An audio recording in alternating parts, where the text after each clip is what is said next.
What's up, y'all? Welcome to Three the Hard Way. I am James. I'm here with Denise and John. What's up, y'all? How y'all doing? Doing good, man. I mean, Happy I'm to not be as here. fancy. I'm not as fancy as John. He just had a luxurious beer before us. Oh, oh, shit! I must be Yeah, present. I'm just drinking water. Like he's drinking a whole Low beer. key, I got put on though. I got put on, so I appreciate you, John. I got put on. absolutely. Next time you're at a fancy establishment, you should ask for it. What's the name of it again? Delirium. Delirium. Maybe we could get a sponsorship from them. From your lips to God's Facts. ears. Let's run it. We get some delirium on the show, man. We just have it displayed like all over the back and shit. I can have like a poster back here somewhere. I mean, I feel like the bottle itself is like an art piece that can live in your home, John. Well, it's funny you say that. I've been collecting them for 20 years. Not surprised. I, You just I have absolutely have. I absolutely have not. No. bottles? However, there are some enthusiasts throughout the Midwest who like collect old beer cans from like each century or each like decade. I mean, You that's like a, can see collecting that's a that. beer thing. cans. That's kind of weird, collecting cans. Like, Yeah. I mean, I could see it making sense if it's like a special edition bottle. Like, I don't know. Funny enough, I actually have when the WNBA launched, the first time they did basketball cards, they were in these like cans. Like the pack, it was a pack in a sealed like soup can basically. And it was like this big commemorative WNBA first season tip off like basketball set, right? And I probably have like 12 of those cans in my mom's garage unopened. you I could So probably wonder. sell some of those cards for some money, man. True, that probably would. maybe, but I just back to the whole collecting cans thing. Who knows? I wonder what the marketing behind that was. Like, women, they love soup. Let's put Oof. this in a soup can. Yeah. Like, what was the marketing behind that? You know? Clearly not well thought out. Clearly I'm not. pretty sure it was exactly that. It was like Yeah. women. They open cans in the kitchen, so here we go. Let's put cards in there. Let's put I'm pretty cards in sure. a can, guys. Yeah, let's put cards in a can. I'm pretty sure they look back at Genius. that now. So, Genius.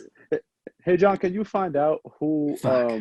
who were the people that like produced that, like the company that produced those cans, and maybe we can get some answers in 2020 or maybe 2021. Maybe. Next time I go back to old Indiana, I'll definitely rummage through my mom's garage and see if I can pull some out. But yeah, that's bizarre. That's kind of cool. I mean, that's better than my collection. I would collect pencils. So like the NBA would, the NBA, Uh-huh. the NBA was like a sponsor for our school, like in elementary and in middle school.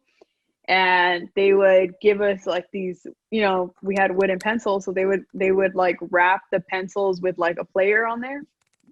So you'd have like, you sharpen your pencil, obviously the player gets shorter, but you have like this player in like this sparkly background.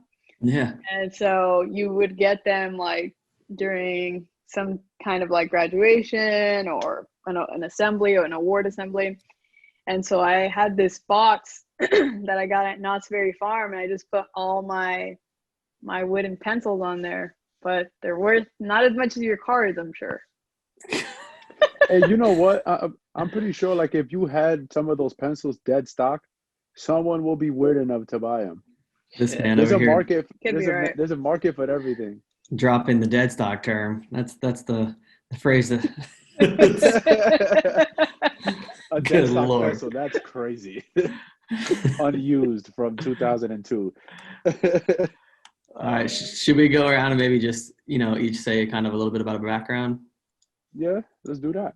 Start it off, John. All right. My name is John. I'm from Indiana. I have a PR company. We kind of do a lot of work with stylists in terms of getting outfits with celebrities, basketball players, football players, and things like that. Grew up playing basketball my whole life, and obviously being from Indiana, you know, we call it the Mecca of basketball. The real Mecca of basketball is the Indiana that I know. So that is a little bit about me. All right, Mecca, Denise. Mecca of basketball. That's The such a Mecca of basketball. that's hard to follow up to, but so I'm Denise. I'm from LA. I'm with Lakers and Lakers Nation. And yeah, I've just been very blessed to live in the City of Angels, and I'm familiar with getting more than a few championships in LA. I don't know if you can say the same, John, but we're yeah, I'm the host, reporter, and then I do some like marketing on the side. Fancy. Well, I'm James. I do a lot of random shit. I manage a rapper. I have another podcast. I currently work at Kith, so I just sell clothes and sneakers for a living. I played basketball growing up. I got a late start to basketball. I played baseball growing up a lot. I played it more than anything. And then like by the time my junior year of high school hit, I really started playing basketball a little bit more. Because everybody in New York just plays basketball for some reason. I don't know why. So I'm also a disgruntled Knicks fan. So I'm gonna spew a lot of hate towards them in the show. Is there any other kind of Knicks fan? There are Facts. delusional Knicks fans. I've yet to meet them. There are two. There's a disgruntled Knicks fan, and then there's a delusional Knicks fan. There are a lot of delusional Knicks fans, and those are the worst ones. I feel like Yeah. I feel like every Knicks fan that I know has accepted that I'm committing to misery for a very long time. I haven't met too many delusional ones. I have. feel like last year. I feel like last year. I feel like last year I came up with a theory as to why I didn't want to support the Knicks any longer, or until they made the playoffs. That's what I gave myself. I gave myself that. Like I said, if anyone in my life treated me the way that the Knicks treat me, I wouldn't be with them, right? You wouldn't be their friend.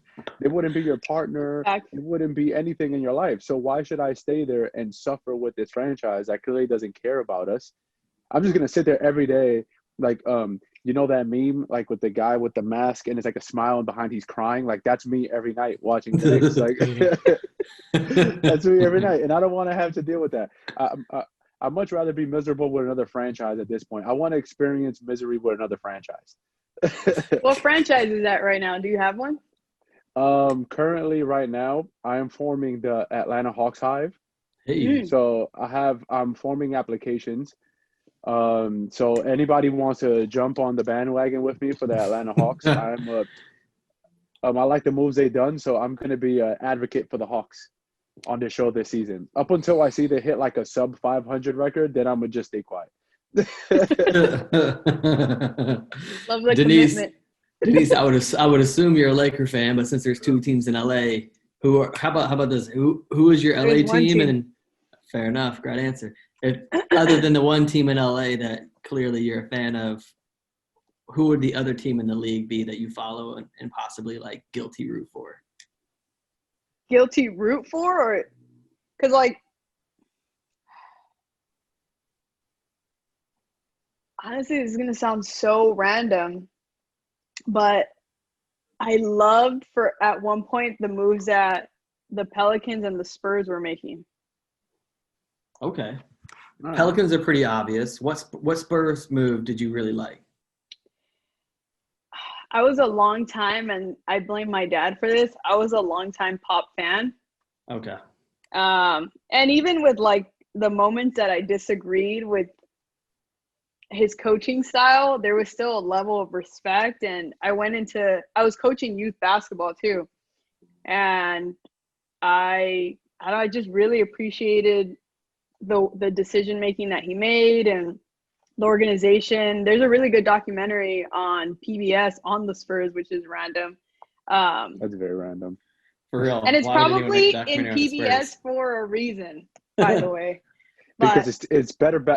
So is PBS like the new Better Basketball docs? Remember those, the Better Basketball tapes? Oh, yeah, God. it's definitely not. But it's yeah, I would just say that. I think it's just nostalgic because my dad appreciates that coaching style. Yeah, that makes sense. And you're always going to get at least a good product to watch in terms of good, like smart basketball. That makes a lot of sense. Being from Indiana myself, I've always been a Pacer fan. Obviously had some great times along with probably parallel to you, Jimmy, with your Knicks few moments in the 90s. Reggie Miller, big Reggie Miller fan. Shout out Reg. But I think I don't know. I don't know if the Hawks would be mine. I don't want to say the same thing you said, Jimmy, but the Hawks are a really fun team to watch. The Hawks are good right now for sure. Yeah, Hawks are really good to watch. I actually really enjoy watching the Blazers. Dame has got to be like, there's a few people in the league, right? Like everyone says, oh, there's a few people that it's so worth paying to see in person.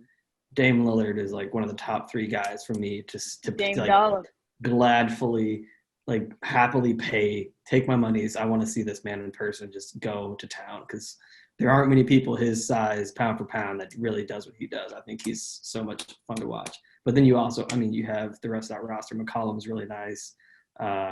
Last year with Whiteside, and then why am I forgetting the center's name?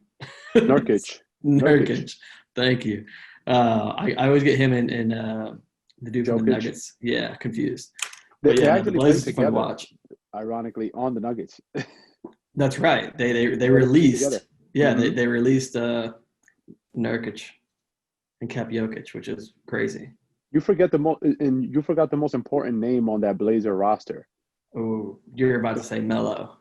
Yes, the Hall of Fame the Hall of Fame player Carmelo Anthony. Here's a fun question for you, because I think he just posted this on social, or somebody just posted this on social. It might have been like the Good Burger or like Nice Kicks Vault. It was Melo posted up in like his penthouse in New York with like the Manhattan City skyline. I think it was Bleacher Report. Was it Bleacher? Okay, so he still lives in New York. Like we had just sent stuff to him like a couple weeks ago, and it's like I was surprised that it was still a New York address that he's accepting shit to. It's definitely his home in the off season. I'm pretty sure he has like a rental in Portland now, since he's going to be there for a full season now. He's just Airbnbs for sure. Yeah, he's just Airbnb all over Portland. Yeah, he's in a new home every week. Well, my question was, as a Knicks fan, how does that make you feel that he still lives in your city but doesn't play for your squad? I mean, he's always welcome. He's from New York. He did a lot. He did a lot for that franchise. Like even though the team didn't really, the team. I'm not gonna say they didn't really do anything, because they made it to the playoffs while he was there. But they never won a championship, which is the ultimate goal when you play basketball. But he did a lot for them. He was a great player on the Knicks up until the injuries caught up to him, and James Dolan decided to be an asshole. But then other than that, like, I have no issues with Melo, man. He was great. Last night I was watching old games of his from the Knicks. I was like, man, he was – and I was living in New York at the time, so that was so fun to watch, man. He was exciting in New York. Like, he brought a life to the team that the team hadn't had since the 99 season when they went to the finals. Yeah, no, I mean, Melo has to be a first ballot Hall of Famer, right? He has to Easy be. call.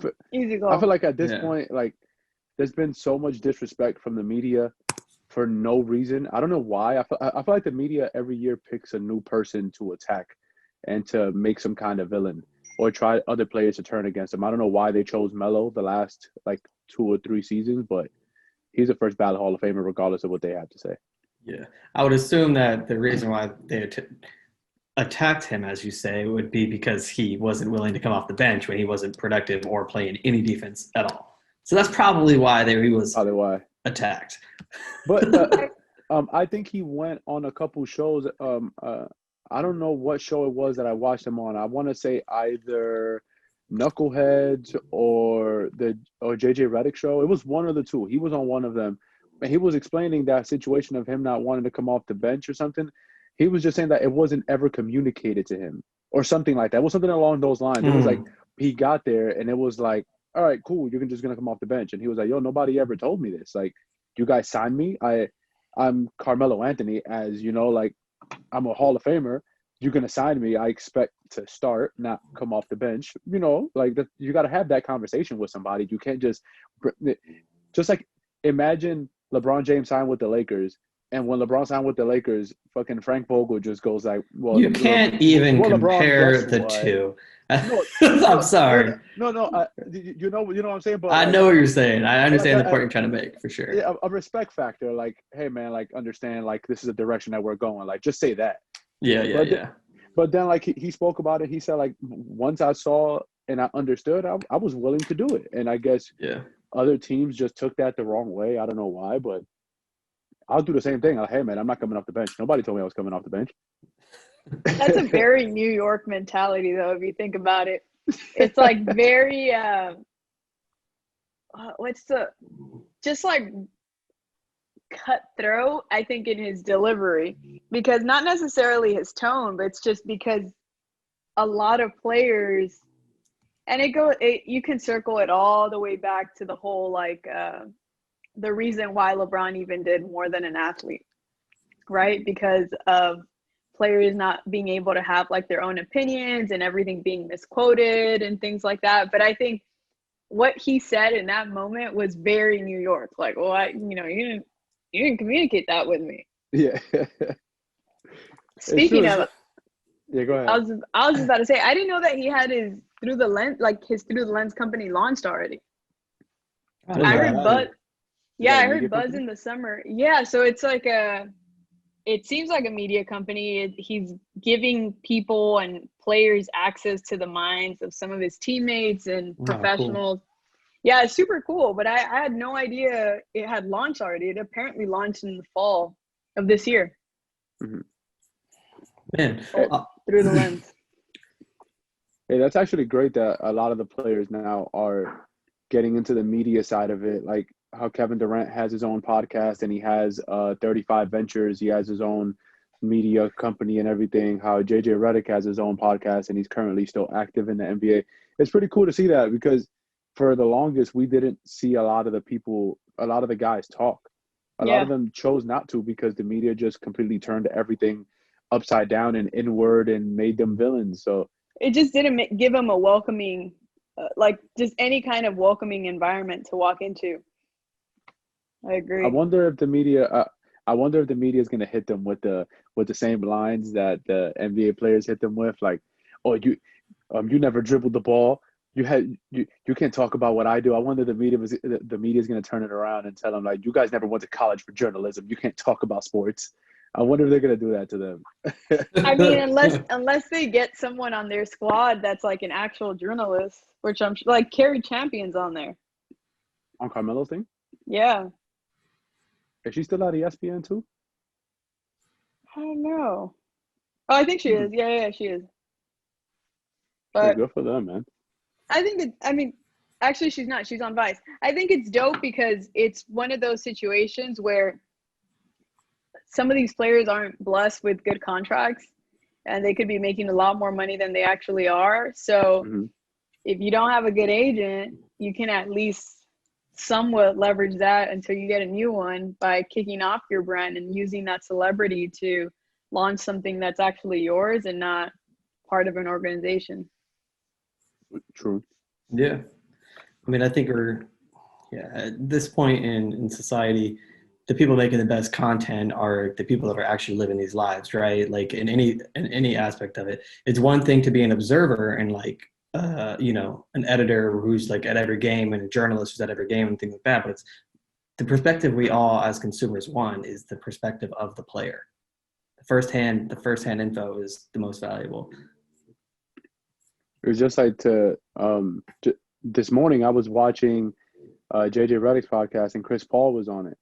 And that was pretty interesting because you don't hear Chris Paul. Chris Paul's never in the media. Yeah. So like just to hear certain stories from him and everything that happened with the Clippers and the Rockets and when he got to Oklahoma City, like the PowerPoint presentation that they showed to him, that was pretty funny what he said.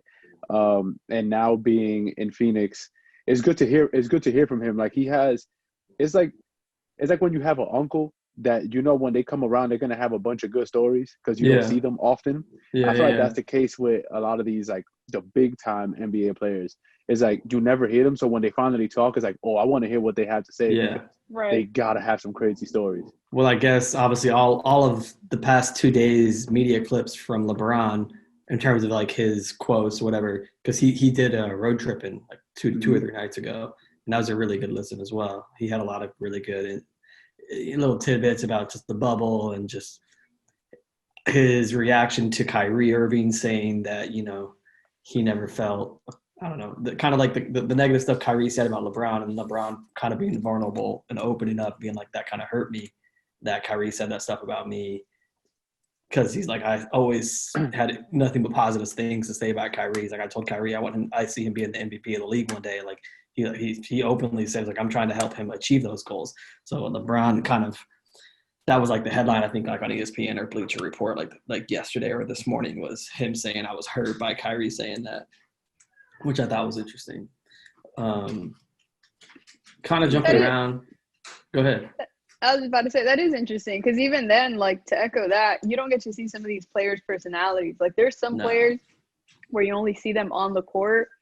And then, actually, do you remember, and I saw this clip recently, I didn't see the actual episode, but it was when Kyrie was a rookie, and he was on, like, this Disney show, and it was, like, one of his first acting gigs.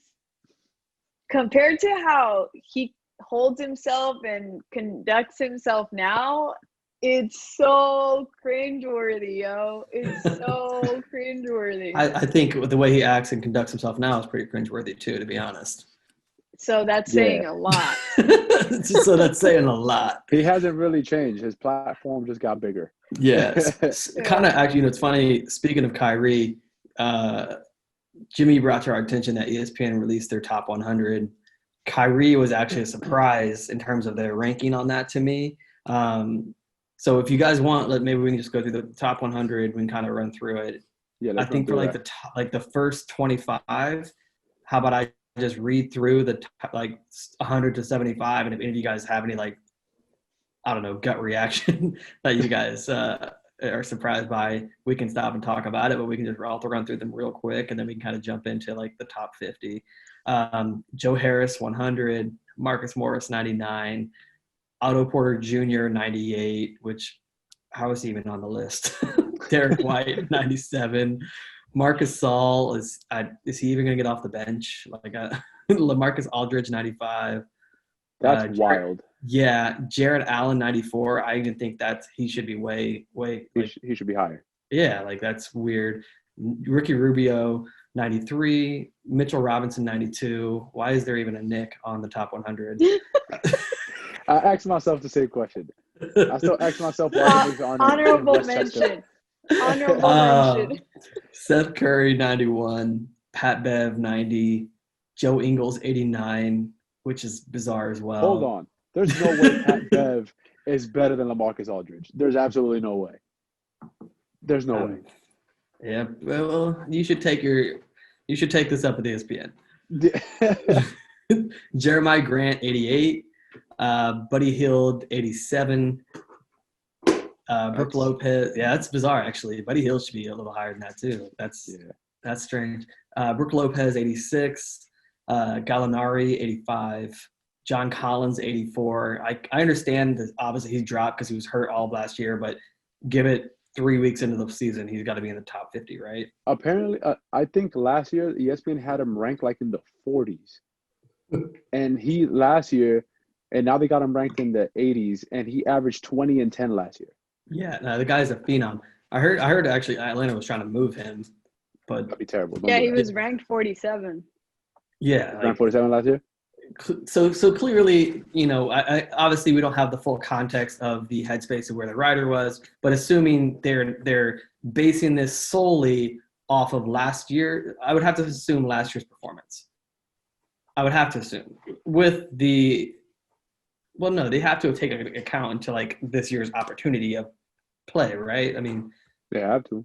Strange. Anyways, the John Collins one is strange. That's yes. That's a miss. DeJounte Moore. Wait, here it is. Why he was ranked 84 as opposed to 47 last year. If Collins can learn the art of rim protection and surviving the switch, he has the potential to be one of the league's most indispensable men. That's why he is 84 this time. this year. You dropped 40 slots because of that? Kevin That is Arnowitz. crazy. That's a tough call, Kevin. That's Yes, not going to Kevin. age. It's not going to age well for Kevin. No. Dejounte Murray, 83. DeMar DeRozan, 82. So you're going to tell me that DeMar foul. DeRozan's only one spot higher than Dejounte Murray. That's rough. That's disrespectful. That really DeMar is. DeRozan averaged like 28 points a couple of years ago. This is very disrespectful. His 3-year average is 22, 5, and 5. The last 3 years, he's averaging 22, 5, and 5. He's Michael Jordan in 2020. Yeah, like that's. Let me tell you. Go ahead, Denise. I was about to say, like, he averaged that last season. Yeah, so I don't understand the ranking of this. Obviously, we're gonna have disagreements. That's the whole point of why we're going through this. That's a huge disagreement for us. Yes. The next one is even funnier, to have this next person ranked higher than DeMar DeRozan. I'll just stick with DeMar. John Wall, 81. John Wall hasn't played in 2 years. 3. Basically 2.5 years he hasn't played. But somehow he's still ranked higher than somebody who put up 22, 5, and 5. So obviously, and higher than John Collins and higher than LaMarcus Aldridge. Yeah. That's crazy. So moving on. Josh Richardson, 80, which last year he was ranked 86. I think he's in a great spot this year with Dallas. I think he's actually going to climb this list this year. I think he's going to do great with Dallas. Yeah. Dennis Schroeder, 79. Last year he was not ranked, so I'm good with that.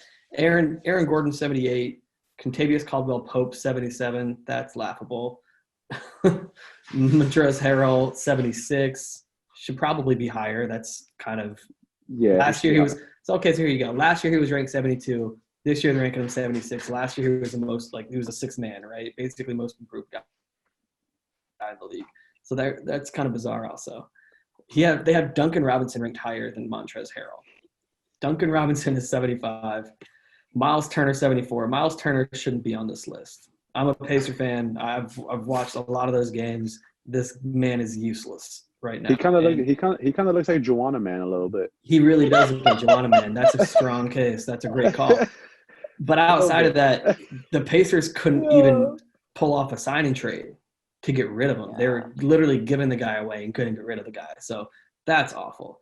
Bojan Bogdanovic, 73. Again, just running through the tops, I guess, 60 or the top 40, and then we'll kind of talk about the top 60. So Bojan Bogdanovic, 73. PJ Tucker, 72. What? PJ fucking Tucker? I mean, listen, obviously one of the best glue guys in all of the league. Great defender. They must like his sneaker collection. They must be They some definitely sneakerheads. do. Yeah, which that's tough. Mike Conley, 71. Steven Adams, 70. Again, another guy who's pretty much irrelevant in the league. Steven Adams has great defensive player, great team player, obviously a great locker room guy, but is his style of play even relevant at all? Yeah, like he's kind of an anomaly in this NBA a little bit because he's a very traditional like 90s center and he's surviving in this era. So it's kind of cool to see that he's like surviving all of this and not back in New Zealand with his 18 brothers and sisters. Yeah. All right, he's surviving, but he's going up in the rankings compared to last season. Yeah. Yeah, he rose five spots. That's crazy. All right, then this one actually is to me the most shocking of the top of the 100 to 50. They have D'Angelo Russell at 69. Last year he was 26. I actually think he's an all-star candidate. He was an all-star the year before with the Nets. Yeah, like it's like I think he's going to blow up this year again with Minnesota. The numbers he had in Minnesota at the end of the year last year were pretty wild. I think he might average 20 and 10 this year. He could do that. Yeah. D'Angelo Russell is a nasty ball player. I think that him and Cat work really well together. And so last year he finished with 23, 4, and 6 with a PER of 18.7, which is top in the league. That PER is really good. Denise, any thoughts on D'Angelo Russell getting just shafted on this list? Shafted. You got 69. That also just could be the writer not liking him at all. Yeah, the guy didn't include his first name on that. It's just Young is the writer. It's just Young. Is it Royce Young? Must be. After an all-star season with the Nets, Russell's move to the Warriors was never a great fit. He's a much more natural fit in Minnesota, playing the lead ball handler alongside Karl Anthony Towns. He can be a bit of a gunner, and that's the question for Russell's next step. Can he elevate teammates, particularly young ones, and be the linchpin in Minnesota's development? To me, that sounds like nothing but opportunity. So that's all it is, yeah. Yeah, last year he was ranked 26. He has more opportunity this year, so you drop him to 69. I don't really understand that. I think that he's by far – well, so far, every person we've read off, I think he's by far the most confusing spot. But that's also what makes like these small blurbs confusing, because it's not necessarily explaining why the ranking is the way that it is. Yeah. It's just it's giving you like this open-ended question. Yeah. You know, how will they perform? Stay tuned this season to find out. Like, what? It's like a fucking Dragon Ball Z episode. Like, stay tuned and find out if he goes higher in the rankings. Like, if he elevates his teammates. All right, so let me give a little more context. It says, to start off this whole listing, this whole ranking, we asked which player will be better in 2021. Voters had to predict what they expected from each player in the 2020-21 regular season and postseason.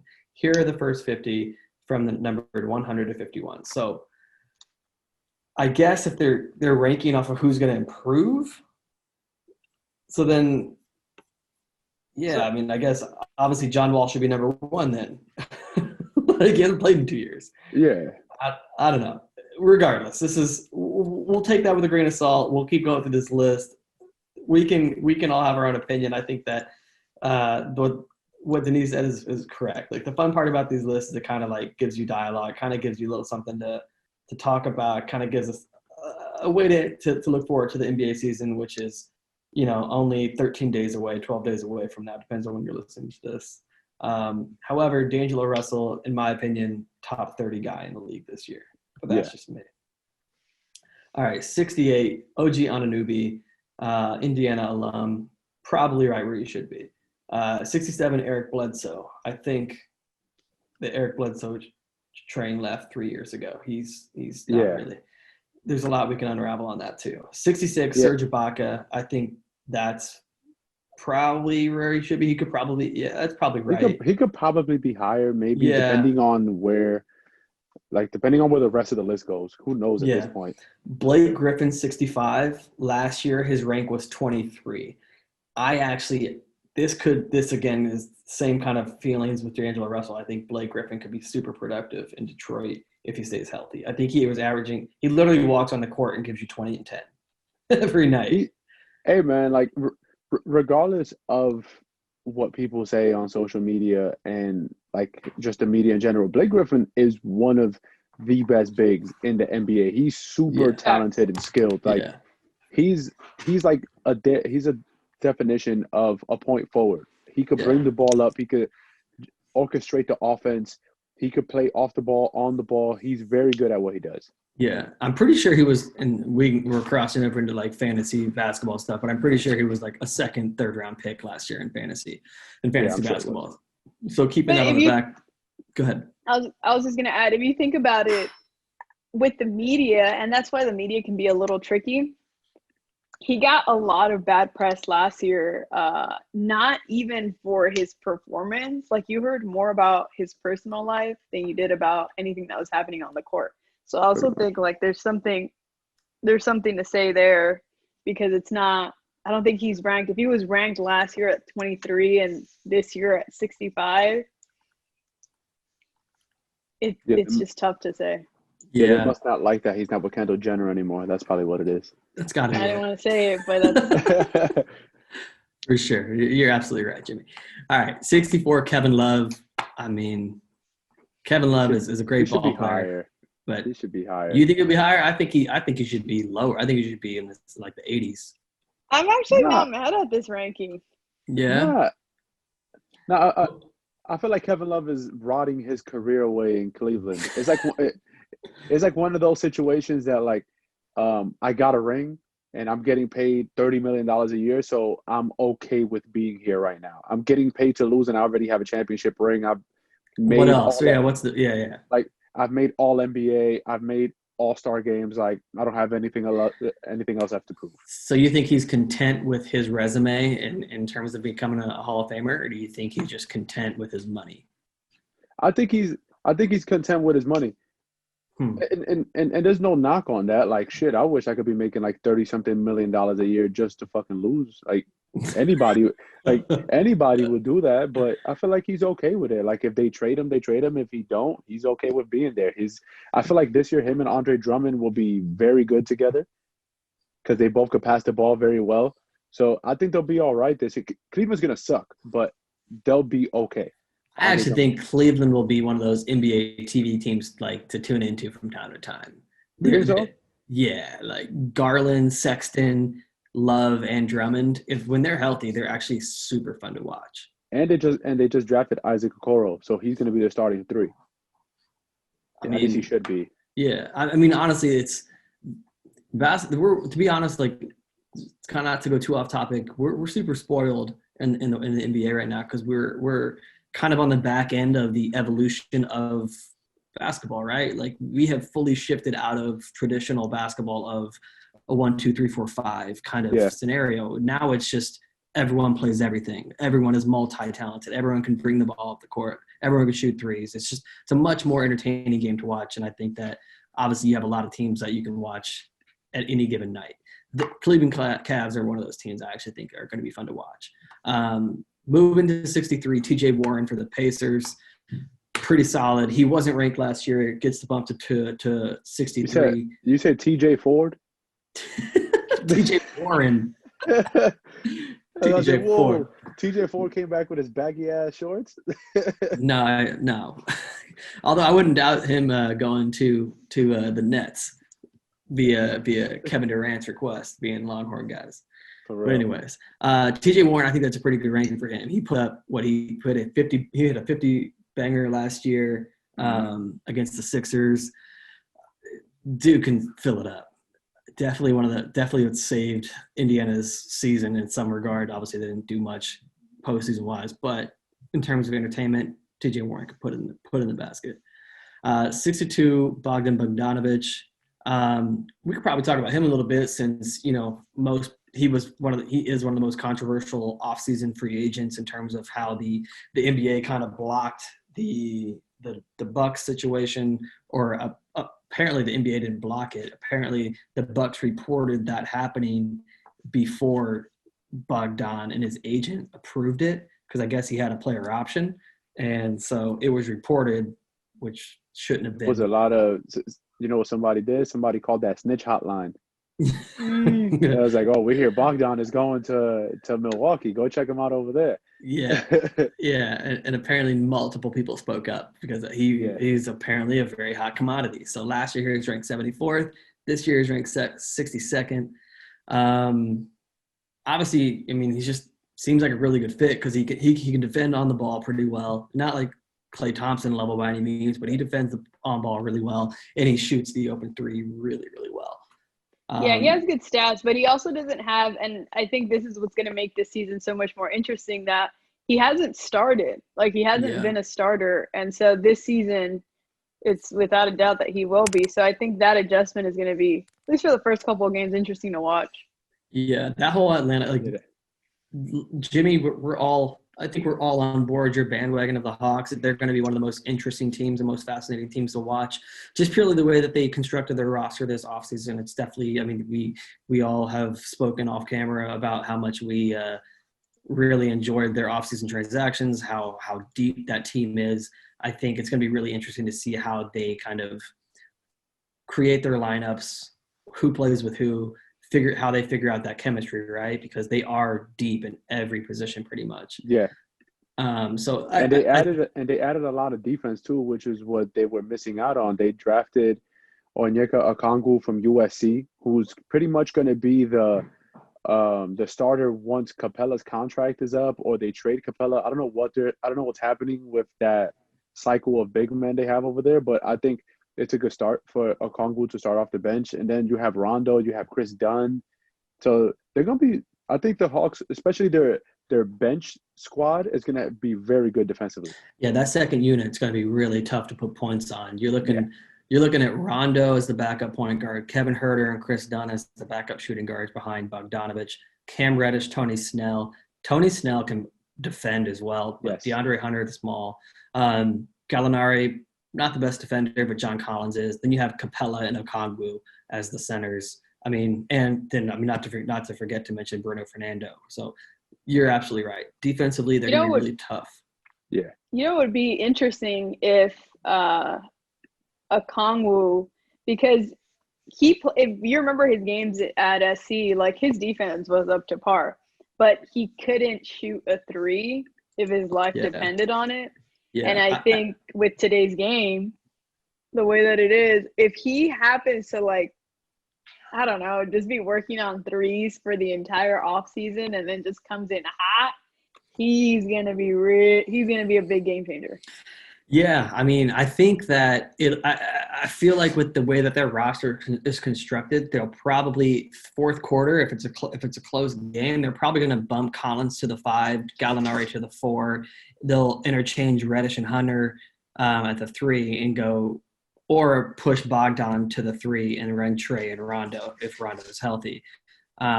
Just purely because you're absolutely right. Like, that 3-point shot is the critical part of it. But if Okongwu could develop a 3 and becomes a stretch 5, it could be all-star potential. He's going to make a lot. He's going to be like Bam Adebayo. He's going to be just like him.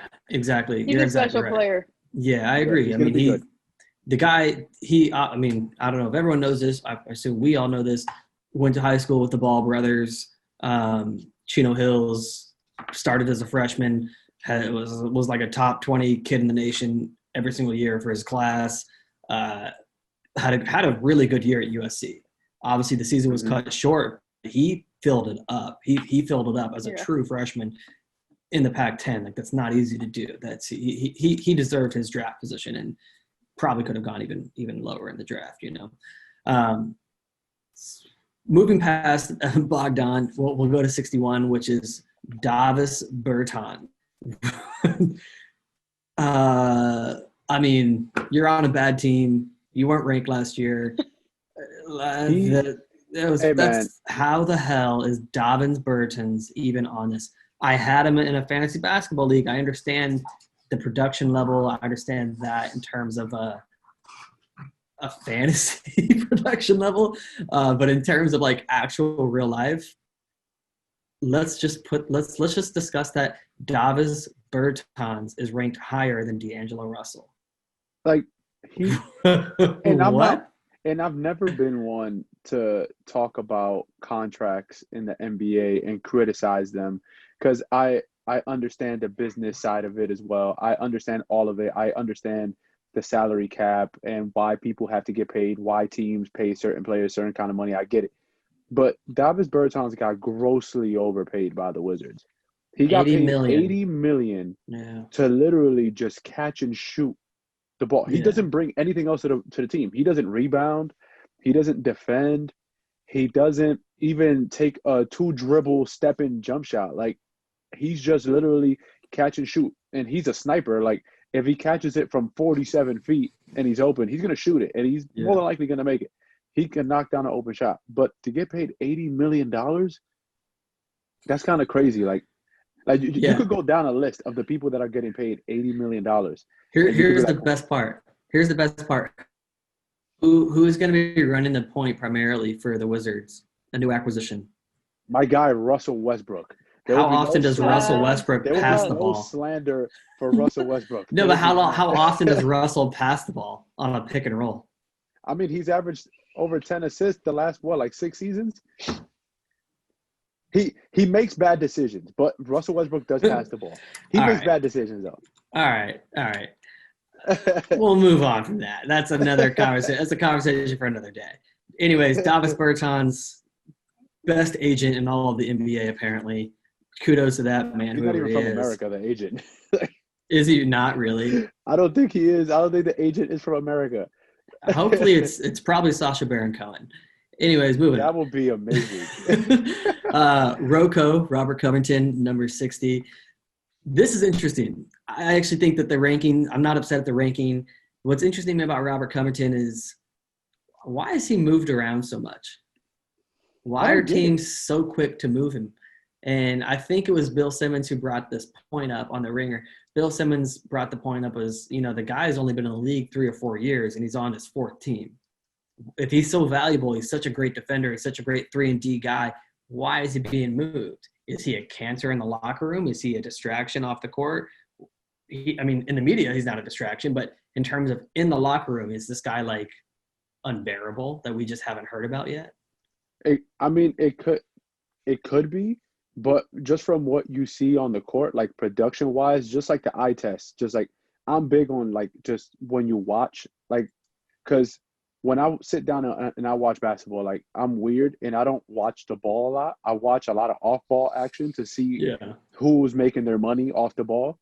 Like Robert Covington is he's a top 5 defender in the NBA. Yeah. Mm-hmm. Like whether it's on the ball or off the ball, he could play the 5. He could defend bigs. His arms are long enough. He's athletic enough. He's strong enough to guard bigs. Yeah, he can go 1 through 5. He's good. That's why I don't get like I don't get why Philly let him go. Philly needs a guy like him. Yeah.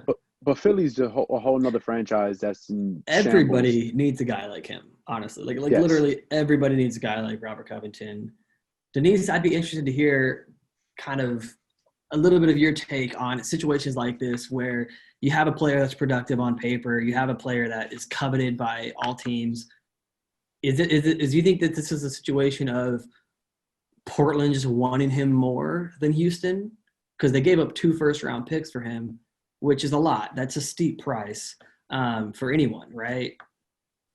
I guess it's just strange. I think there's more there. I think there's more to it than what we as as most consumers or casual fans of the league know. I think most teams after the trade has been done, they kind of see him as like the one that got away, if that makes sense. Like it's one of those situations where I don't think they recognize his value when he's there.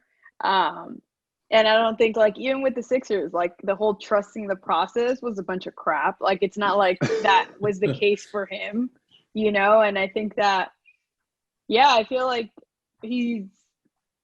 it's kind of just that. It's one of those where a team recognizes his value after he's been traded, and I don't know why he's constantly moving, but I know that the teams that have traded him in the past, like there has been some after you've seen him perform that following season. Yeah. But then the same team does that the following case.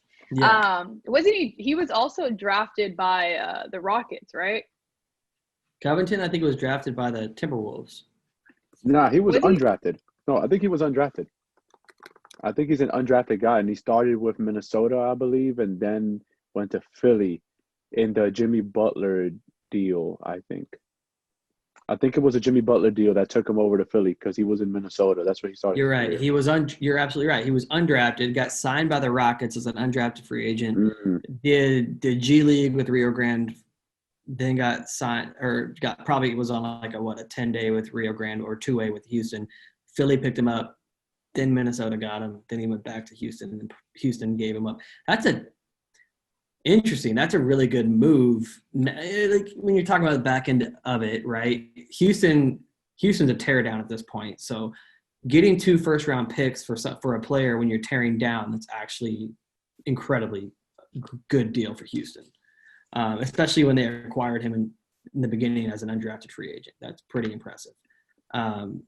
I forget what they must have given up for him, but that's, all things considered, that's a pretty understandable move.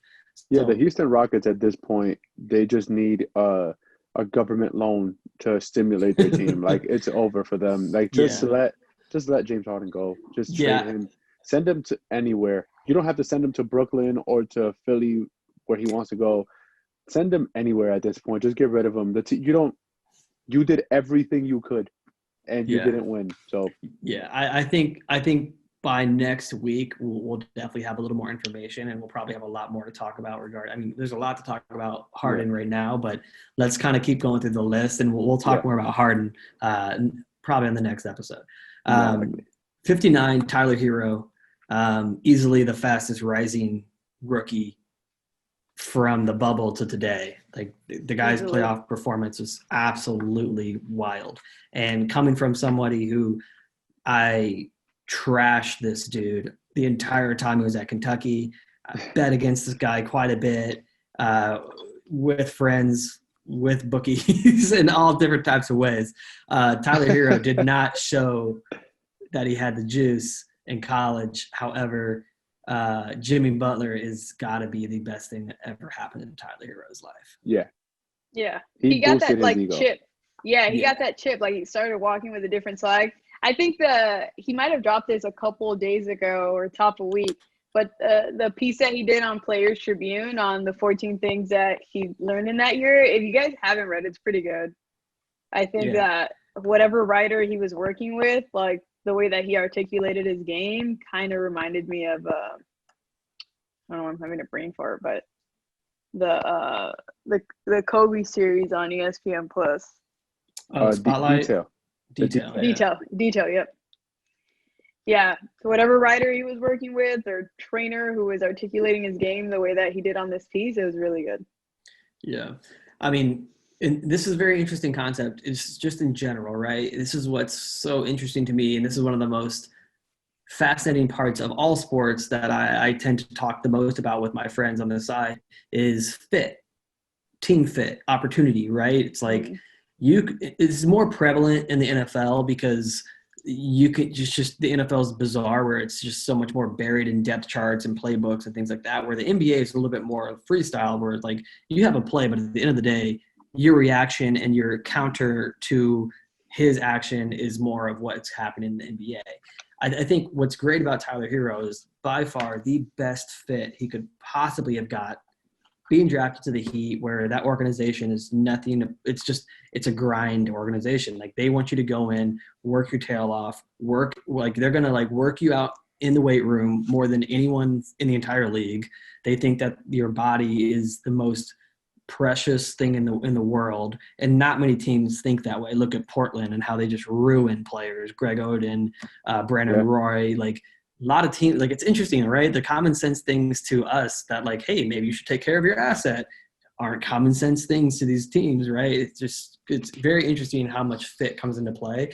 And the fact that Tyler was drafted to an organization like the Heat with an amazing coach like Spoelstra, with an amazing veteran presence of Udonis Haslem and Jimmy Butler, who's your star player, but is in the gym more than probably anyone else in the league.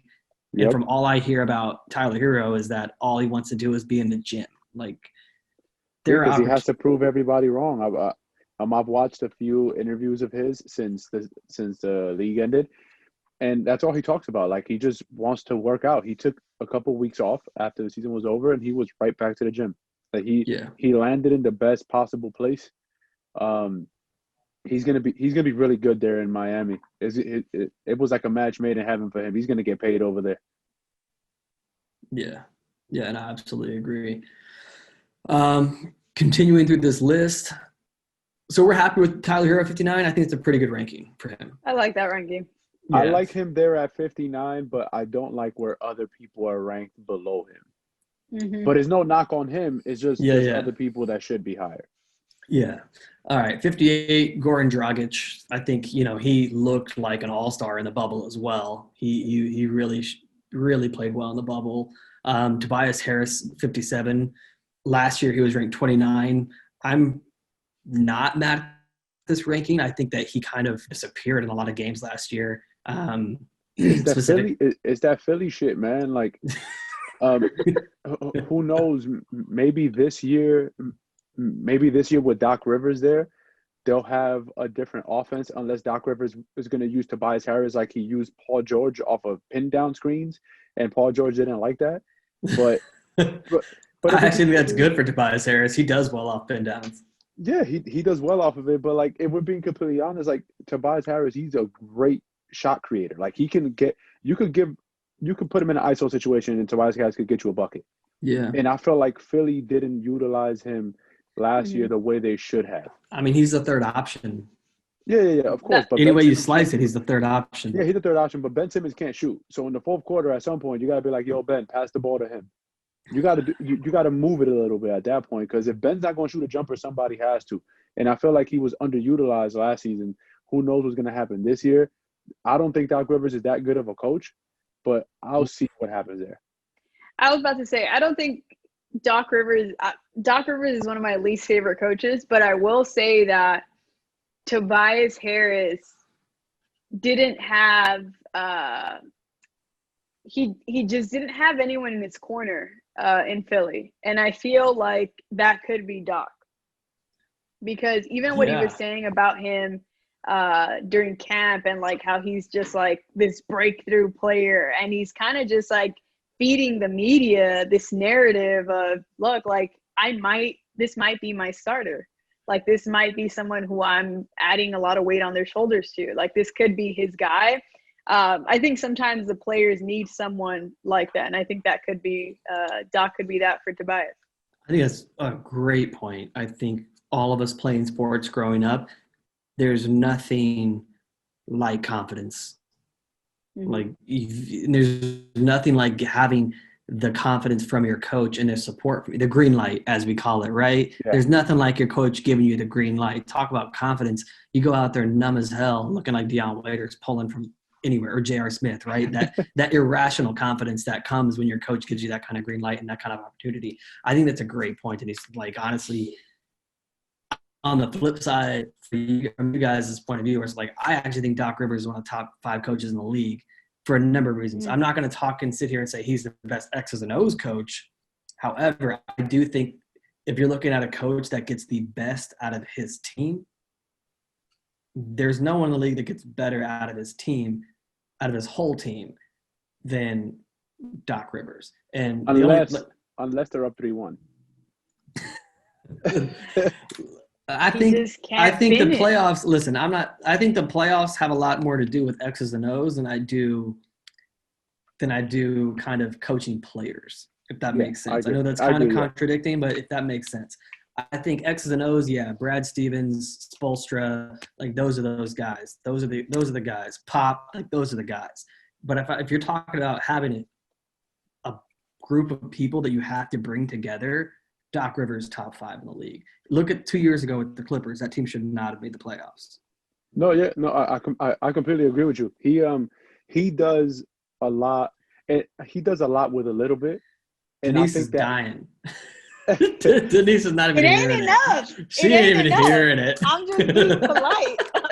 I'm being polite as hell. Don't but be polite. For me, X's and O's matter so much that if you can't follow through, you can't be in a top 5 conversation. And I think the guy's a nice guy.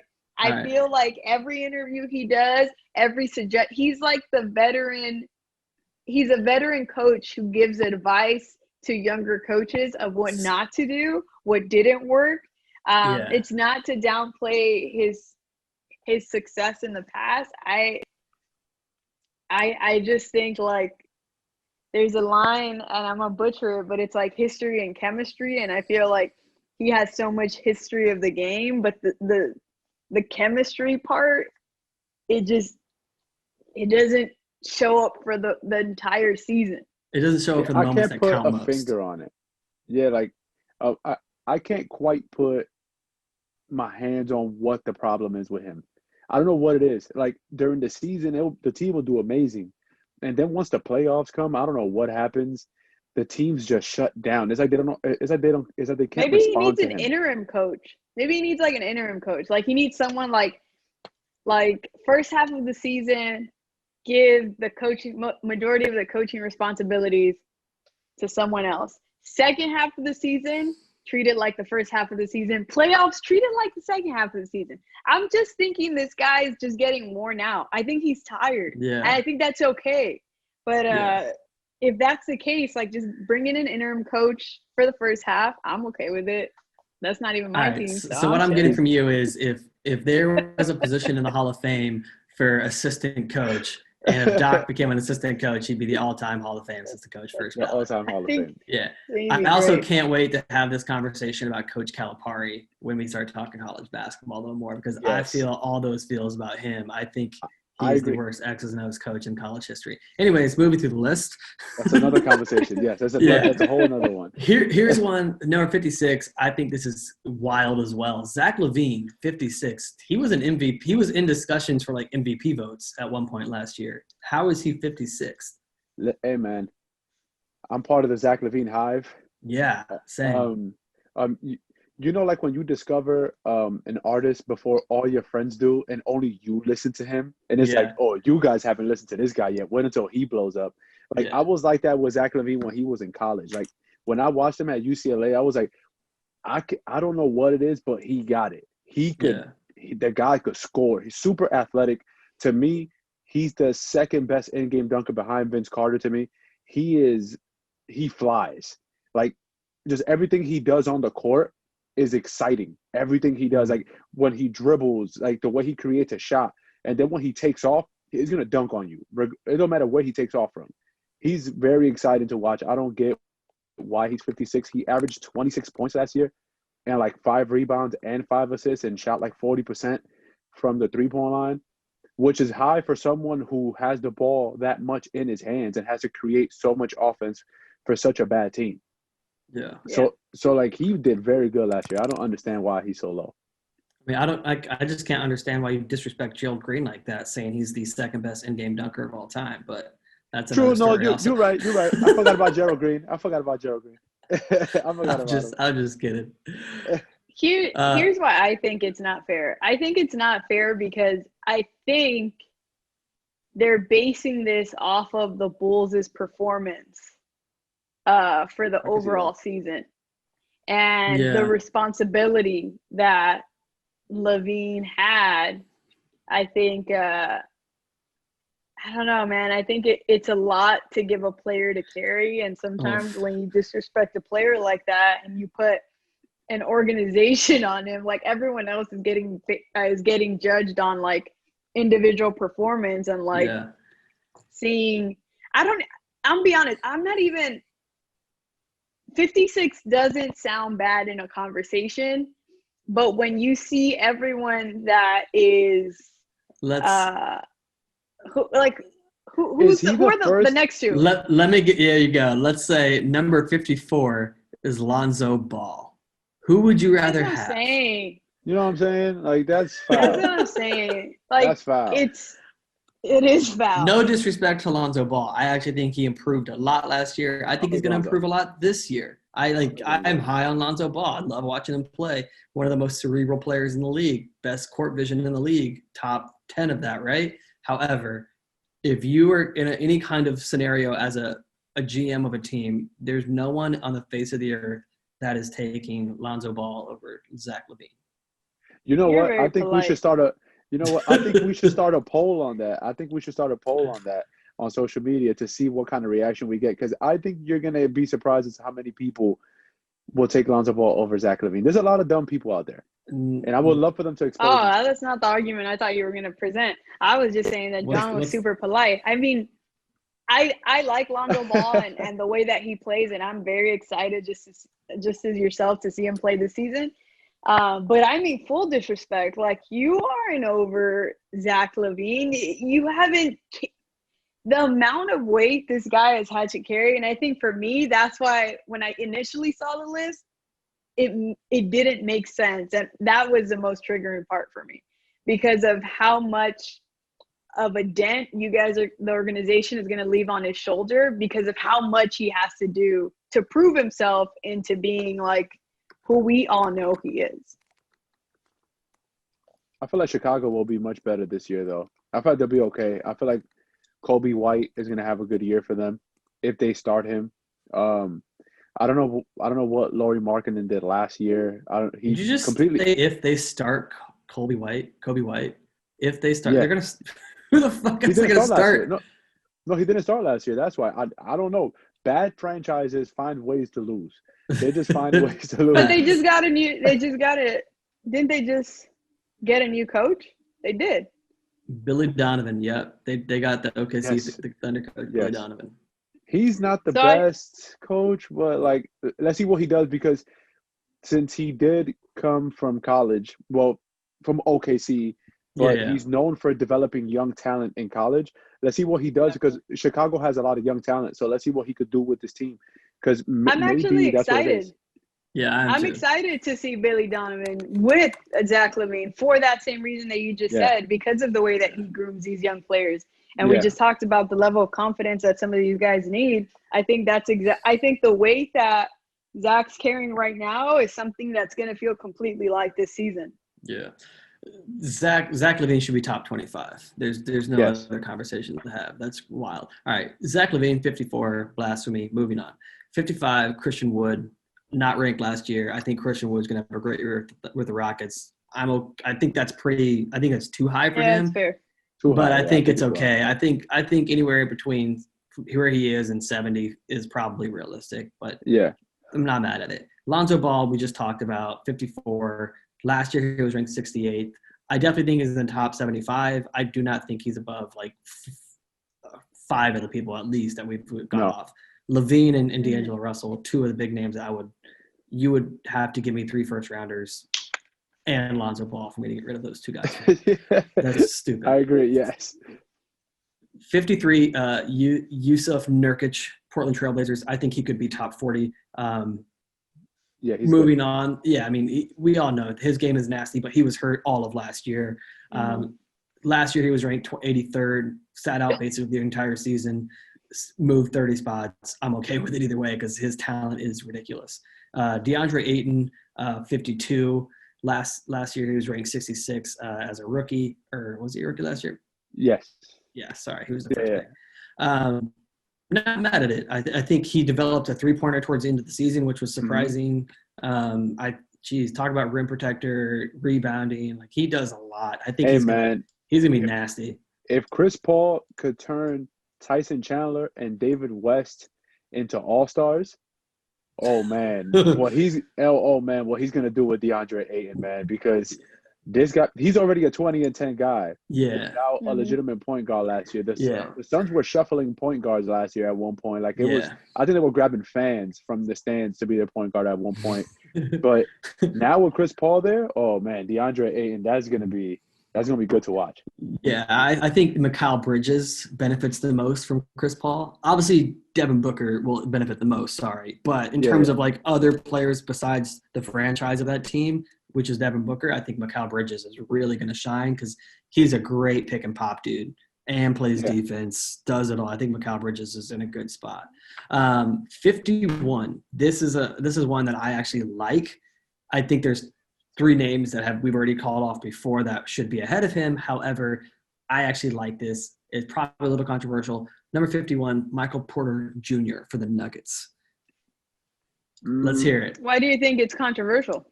I would say it's controversial because he didn't start a single game until the playoffs of the bubble last year.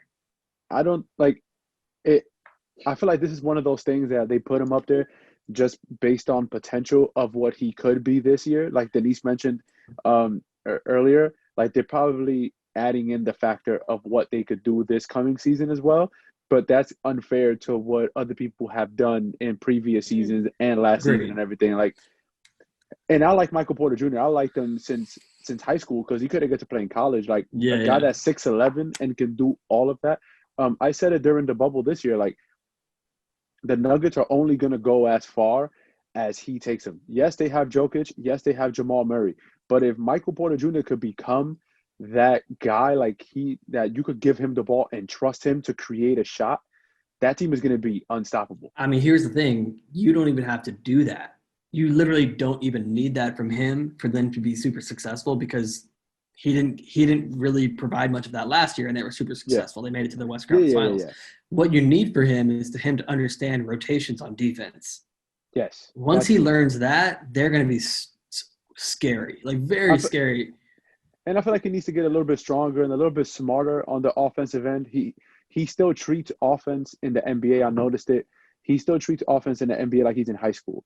Like he'll Mhm. make like a couple layups and then he'll get the ball and all of a sudden he'll be like, oh, heat check. Like, Heat no, it's not check. a heat. It's not a heat check, man. Relax. Run the offense, and if you get your shot, you get your shot. You have Jokic, you have Murray. Murray was averaging 50 points at one point in the playoffs. Yeah. Jokic is a walking triple double as a 7-footer. Like, Yeah. learn your role, learn your position, and then you could get you're gonna have plenty of time to get your shit off. Yeah. Just just develop that. Yeah. So I think that obviously I like their ranking. I think you're absolutely right. He hasn't really played enough to prove himself. Yeah. I thought this was very interesting. And the best thing that for Michael Porter Jr. was that they let Plumlee walk and they let Jeremiah Grant go as well. Yes. He Like started. they didn't. Yeah, he is starting. Yeah. Whereas honestly, last year he didn't start until I think like that first bubble game when they didn't even have a full roster was his first game to start, like, or something like that. So he is going to have I think he'll be the most improved player purely off of opportunity. More. That's exactly. You know what? And I was saving that for the next episode. Oh, where? He's my hot take pick for most improved player for next year. Michael Porter Jr. I think it's going to be him. Yeah. I think we could all agree on that and a few reasons. And I feel like sometimes that's why this ESPN list can be so relevant, because the same way that these coaches are confident boosters, like this list can be, obviously it could work the other way around, but him being ranked 51 and then it coming right off.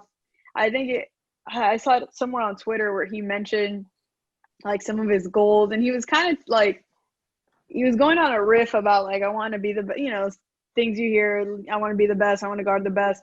But I saw that. Yeah, I think saw that. His goal, one of his goals in saying like he wants to start and he's going to do everything in camp to make sure that he is at least a starter for the first 5 games. That can be, for some players, like that can be enough hunger to get you where you need to be. So yeah, he's going to be an exciting player to watch. Yeah, I think my MPJ hot take is that he's the closest thing to a Kevin Durant 2.0 that we've seen since Kevin Durant came into the league. I agree. Yeah, he's the closest to that. And another thing I wanted to mention before you keep going with the list, like it's kind of weird, like how quick the league is coming back after the bubble ended and like the crown champion. It's weird because like usually when the season is done in June and you bring it back mid-October now because they moved up the season, but like mid-October, you have like 4 months to develop your game. Yeah. So like when you watch these young kids and what they did in the bubble and all that, I don't think the improvement that we're going to see from them this coming season is going to be so drastic. Like, how some guys, they come back from the summertime and they look like brand new basketball players. They're like, like they added this, they added that. I feel like with the short layoff that they had now, we're not going to see that much drastic change in a lot of the young guys, whether it's the second-year players or the rookies. You're not going to see that much. I feel like during the season, they're going to have to learn on the fly and adapt on the fly. I think for his case, you're absolutely right. But you also, on the flip side of that, have to think players like R.J. Barrett, who the Knicks weren't even pulled into the bubble, he's had twice as long of an offseason. True. Yeah, I agree. And also, Denise, I'm sure you've seen stuff around the Lakers organization too. I know that Donovan Mitchell hit up the athletic staff like 4 days after they were eliminated, being like, yo, I'm coming in. And they had to tell him, hey, take a fucking week off so you can rest, like, and recover. Yeah. So, like, it depends. It depends on the work ethic. That's what I was going to say. And I'm glad that you brought this point up too, Jimmy, because I think that the NBA coming back as soon as it is, the same way that, we're not going to see some of these players develop the way that we've seen in the past. I think that we will see eventually some changes during maybe even the earlier mid part of the season. And, on the negative slope, because some of these players are being overworked, because some of these players are going to be more prone to injury. And for me, that was my biggest concern in rushing something like this to come back. And I know we live like in a time where like the rehab is kind of like cycle. Like you see some players come back from like what could look like devastating injuries, and they can come back and play, and sometimes even play that better than they were playing before. But it's going to be really interesting and scary to see, because you have those that made it to the finals, even those that made it to the playoffs, who like overworked themselves to get to where they needed to get, and then have to come back. There's, psychological effects that are going to happen, physical effects that are going to happen. So I don't know. I wasn't really excited about. I love basketball, but I wasn't excited about the NBA coming back as early as it is. Yeah, well, they need to get their 72 games in to get that money. No, I get it. Yeah, they need their money, but at the same time, like, I'm always on the player side. Like, I understand the business aspect, but like, the last thing I want to see is injuries, and I feel like this season there are going to be a lot of injuries because of the short layoff, especially from the teams that played in the playoffs. A lot of those guys probably didn't even like play basketball after the season was over. They probably just were resting, and all of a sudden you get an email or a call from your agent or however that works for them, like, hey man, the season starts up in 60 days, get ready. Like, just the other day, LeBron was saying, like, I had my first practice like a couple of days ago. It was my first time touching a basketball since the finals just a couple of days ago, and I'm sore. And the preseason starts on Friday or Saturday. Yeah. And they have a game. So Friday. It's like those things, like, you have to wake your body up from the shutdown that it was in, from drinking your wine and your tequila and whiskey. Like, you got to wake it up from that. So from your banana boat rides. Yeah. Hopefully there are no injuries this year, man. Hopefully not. Yeah. All right, running through the list. Let's do the next 25. We're at 50. Yeah, absolutely. Number 50, Domantas Sabonis. Last year ranked 63. He was an all-star last year, then got hurt towards the end of the season. 50, I mean, you're an all-star. You at least have to be closer to 30. I'm a little biased because I'm a Pacer fan. I would say top 40 is a must, but I think that's not so bad being 50. Super, super talented dude, just plays in a small market. 49, 49, Spencer Dinwiddie carried the Nets last year. He's nice. Is one of those dudes that I think he's got 2 years left on his deal, but after these 2 years, depending on how many times Kyrie Irving gets hurt and decides to sit out this season and next, Dinwiddie's obviously going to get a lot of opportunity to play, and that dude's going to earn himself a big time paycheck. 48. I like Dinwiddie's 49. 48, Kemba Walker. I'm okay with that. BX. Yeah. It's a BX boy. Mr. Step Back. I'm okay with that. 47, Victor Oladipo. I think that this is too high. I mean, obviously, I think Sabonis should be higher than him. I think Kemba, D'Angelo Russell, lots of the guys we've talked about earlier should be higher than Oladipo. He definitely lost. Do you have a personal gripe with Vic? Because of what happened, or do you feel like he's going to end the season in Indiana? What's going on, Mr. Indiana? What's happening? I definitely don't see him ending the season in Indiana. I am one of those fans who I actually don't take that stuff personal, because at the end of the day, I understand how ruthless of a business this is. Just look at how raw-dogged Isaiah Thomas was dealt by Danny Ainge after his heroic season. So for me, it's like, listen, all these guys need to look out for themselves, because none of these teams are clearly they're not looking out for these dudes. So no, I have no hard feelings for Vic. I just don't think that when he did come back, he definitely did not look like the all-star Vic that he was 2 years ago. So I think he's a little too high on this list. I like Vic. You do? I like Vic. I think at this point now with Indiana, especially the route that they went with TJ Warren, not saying that TJ Warren should be their main option on the offensive end, or Sabonis, or what they're going to do with Miles Turner. I feel like that Indiana team is in a crossroads right now, that they're trying to get rid of the two guys. Well, I guess they are trying to get rid of those two guys. But the two guys that were there, which were Turner and Oladipo, and now it's like, hey, we have to get rid of them at some point, but they're still here. So we have to figure out a way to win while they're here, but also try to ship them out for the right price for us to stay relevant, because they are a small market team. Yeah. So you can't afford to lose those two guys, fall into irrelevancy, and not get anything back from them. So I feel like they're in a very tough situation right now. I don't think they're in a tough situation as an overall team because you have three amazing Brogdon, Warren, and Sabonis. Yeah, You're never in a bad position when you have two assets that are movable. Maybe That's true. Turner's not movable. I think he's probably past movable point, but Oladipo you can get something for. He's a very nice guy, man. I met him Yeah. like about a month ago. He's a very nice guy. Voice of an angel. Yeah, he's a very nice guy. All right, 46, Chris LeVert. Karras is solid. I'm not mad at that ranking. 45, Gordon Hayward. Karras is beast. 45, Gordon Hayward. I mean, coming off injury. However, last year I think he was average like 17 and 9 before he hurt his hand. So he could probably be a little higher. Draymond Green, 44.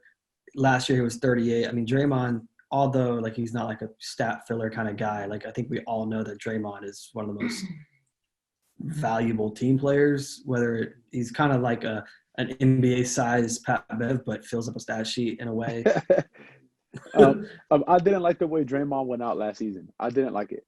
Just because Steph and Clay weren't there and you knew you were going to have a bad season, you know it was a lottery season. I didn't like that Draymond really went out that way. Hey, the Warriors are a smart organization. Maybe that was an organization decision and not a him decision. Because, look, they got Weissman out of it. So True. You never know where that comes from. 43, Jaren Jackson Jr. He's an absolute animal. However, I don't know how much – is he healthy yet? I know that he got hurt. He can't play. In the bubble. I don't think he could play yet. And I think that's going to hurt Memphis a lot. Yeah, I do too. So I don't see why he's 43 above Sabonis or above a lot of the guys we've talked about. I feel like the only reason why Jaren Jackson is above Sabonis is because Jaren Jackson could shoot from 30 feet and can also dribble, and he plays very good defense. Yeah, I feel like that's the only reason why. He's nice. Like if Jaren Jackson healthy, yes, I think this is justified. Jaren Jackson missing half the season, no, I don't think this is justified. 42, Nikola Vucevic plays in a market that really doesn't get much love. I personally don't watch a ton of Magic, just being very honest. I've never really been a super big fan of Vucevic, but he is efficient. PER metrics are there. 41. There's a lot to be said about that, right? Like that's a big part about being a pro is being consistent and showing up every night, and not a lot of guys do that. But yeah, he can do it all. 41, I like Vucevic. I feel like he's going to be – I thought he was going to get dealt at one point. I don't know. I do think Aaron Gordon will get dealt at one point. Yeah, I do think he will. And it might be for James Harden. Who knows? Who knows? Maybe they'll ship him out to Orlando. There's plenty of strip clubs down there for James Harden. There is. Oh, Lord. 41, Kristaps Porzingis. I think that by the end of the season, he'll probably be top 25. He looked really good last year when he was healthy in the bubble. Hey, I have a hot take for y'all, man. Let's hear it. Let's hear it from the Knicks fan. I have a hot take, man. I miss Kristaps. That's one. I miss you, Kristaps. Hot take is I think we're going to get a Luka Trey NBA Finals at one point. I think that's our Magic Johnson, Larry Bird competition. I think that I feel like at one point we're going to get one. I think that every single person that works for the Atlanta Hawks organization that decided to trade that pick is thanking the Lord that someone in the universe has put that out there, because I don't think that that's ever going to happen. You don't think that's ever going to happen? No. I mean, it's a hot take, but I'm kind of down on it. I feel like at one point we're going to get one. I think we're going to get those two guys obviously after LeBron retires, because as long as LeBron's in the league, there's going to be one team is not going to play in the NBA Finals as long as he's in the league. So I feel like the Mavericks are doing all the right things. Yeah. The Hawks are good enough, because the East, to be completely honest, the East as strong as they are at the top. You have four teams. There's no straight legit like per team that you could be like, oh, they're gonna come out every single time. Unlike the West, it's clear that the Lakers are gonna come out. Like at this point, it's like every season until LeBron and Anthony Davis are playing, until they're not playing together anymore, it's going to be like, well, the Lakers are going to come out the West. So who's going to come out the East? So I feel like Atlanta, Dallas at one point, man, it might not be the final. Well, it could be the finals that NBA wants, because I feel like Luka is what the NBA is trying to mold to be the face of the league at one point. Yeah. So it could be that. I think, there's probably truth. There's probably a potential chance, but I think Trae Young isn't the guy that everyone thinks he is. I do think that he's fun to watch. I think he's one of those entertaining guys to watch. I think he has a great attitude. He has great, like he has all the things to make it entertaining to watch, but I don't think he has what it takes to win close games. I don't think that that's in him, at least at this point in his career, Well, or at least even it's in another Oklahoma. thing. It was the same thing that was said about Stephen Curry before the Warriors got good. It was the same thing. He was exciting to watch. He shoot from anywhere in the gym, very fun. And then the Warriors got good, great management, great ownership. All of a sudden, the Warriors go to the finals for 4 years in a row. You just never know. As long as you can surround Trae with people that can defend, which they did with Stephen Curry in Golden State, because he's a cone. He's a fucking drill cone. Like, they're gonna go around Stephen Curry on every single play. Yeah. But they put Clay around him. They put Draymond. They surrounded him with Iguodala. As long as Trae has defenders around him and Luka, because Luka's not really the best defender in the world, but as long as you surround them with tough guys and guys that play defense, I feel like those two guys could get their teams deep playoff runs. This season, or you're saying overtime? No. Just Overtime. Overtime. I feel like at some point in their careers, we're going to see them play against each other. Yeah. In the finals, I feel like we're going to get. That's that. fair. Did we? Oh, go ahead, John. I was say I think it's fair to say, but I actually just don't think it's going to happen. I would actually bet against that. I would put money against that. I take it back. I actually believe it's possible at some point, but not anytime soon. But at some point it can happen. Did we say if we feel like Porzingis was too low or too high? I think he's pretty good where he is. I could see him probably even 41. I feel like he's solid right there. I feel like he's solid. Last year he came into the league being 34. How do you feel? From 34 to 41? Yeah. I feel like the injuries set him back. Yeah. Yeah, that's what I was about to say. Because I feel like Dallas definitely gave us the best version of Porzingis that we've seen. But had he not got injured, I think he would have been a little higher. And that's why sometimes I feel like the injury, the time spent, because the time spent for the injury sometimes I feel like doesn't weigh enough on this list, as well as a few other things. But I would have been happy seeing him in the 30s. I feel like he would have deserved it, even with his injury. And I wouldn't have been too upset to see him in the 50s either. I think just because he has missed time, although he does have that crazy potential, he has shown up for a few games. I think the best Porzingis we saw was playoff Porzingis. Hey man, and I'm gonna die on this boat, man. If Porzingis stayed healthy against the Clippers, they would have knocked the Clippers out in 5 games. Yeah, I agree. They would have beat them in 5. It's not. I agree. The Clippers would have never won that series. It would have been for bad. sure. And this can bring us into another conversation to have at another time. However, we'll go back to the underlying phrase of the NBA is the closest thing to the WWF in all of professional sports. And if you haven't followed the Tim Donaghy story, if you haven't listened to the Whistleblower podcast series that just went through during COVID, the Whistleblower podcast, go listen to that first. Fuck? Go listen to that first, and then really come good. back and talk to me, because it's honestly the best thing I listened to during all of COVID. Not even close. I gotta check that. Yeah, it's amazing. All right, 39, Malcolm Brogdon. I think that's pretty spot on. He moved up from 57 to 39, probably a few spots high. I accidentally skipped number 40, which was Fred VanVleet, which I think is also really great for him. He balled out last year with Toronto. He was 88 last year, but moved up to 40 this year. Then we have Brogdon at 39, not Matt Brogdon.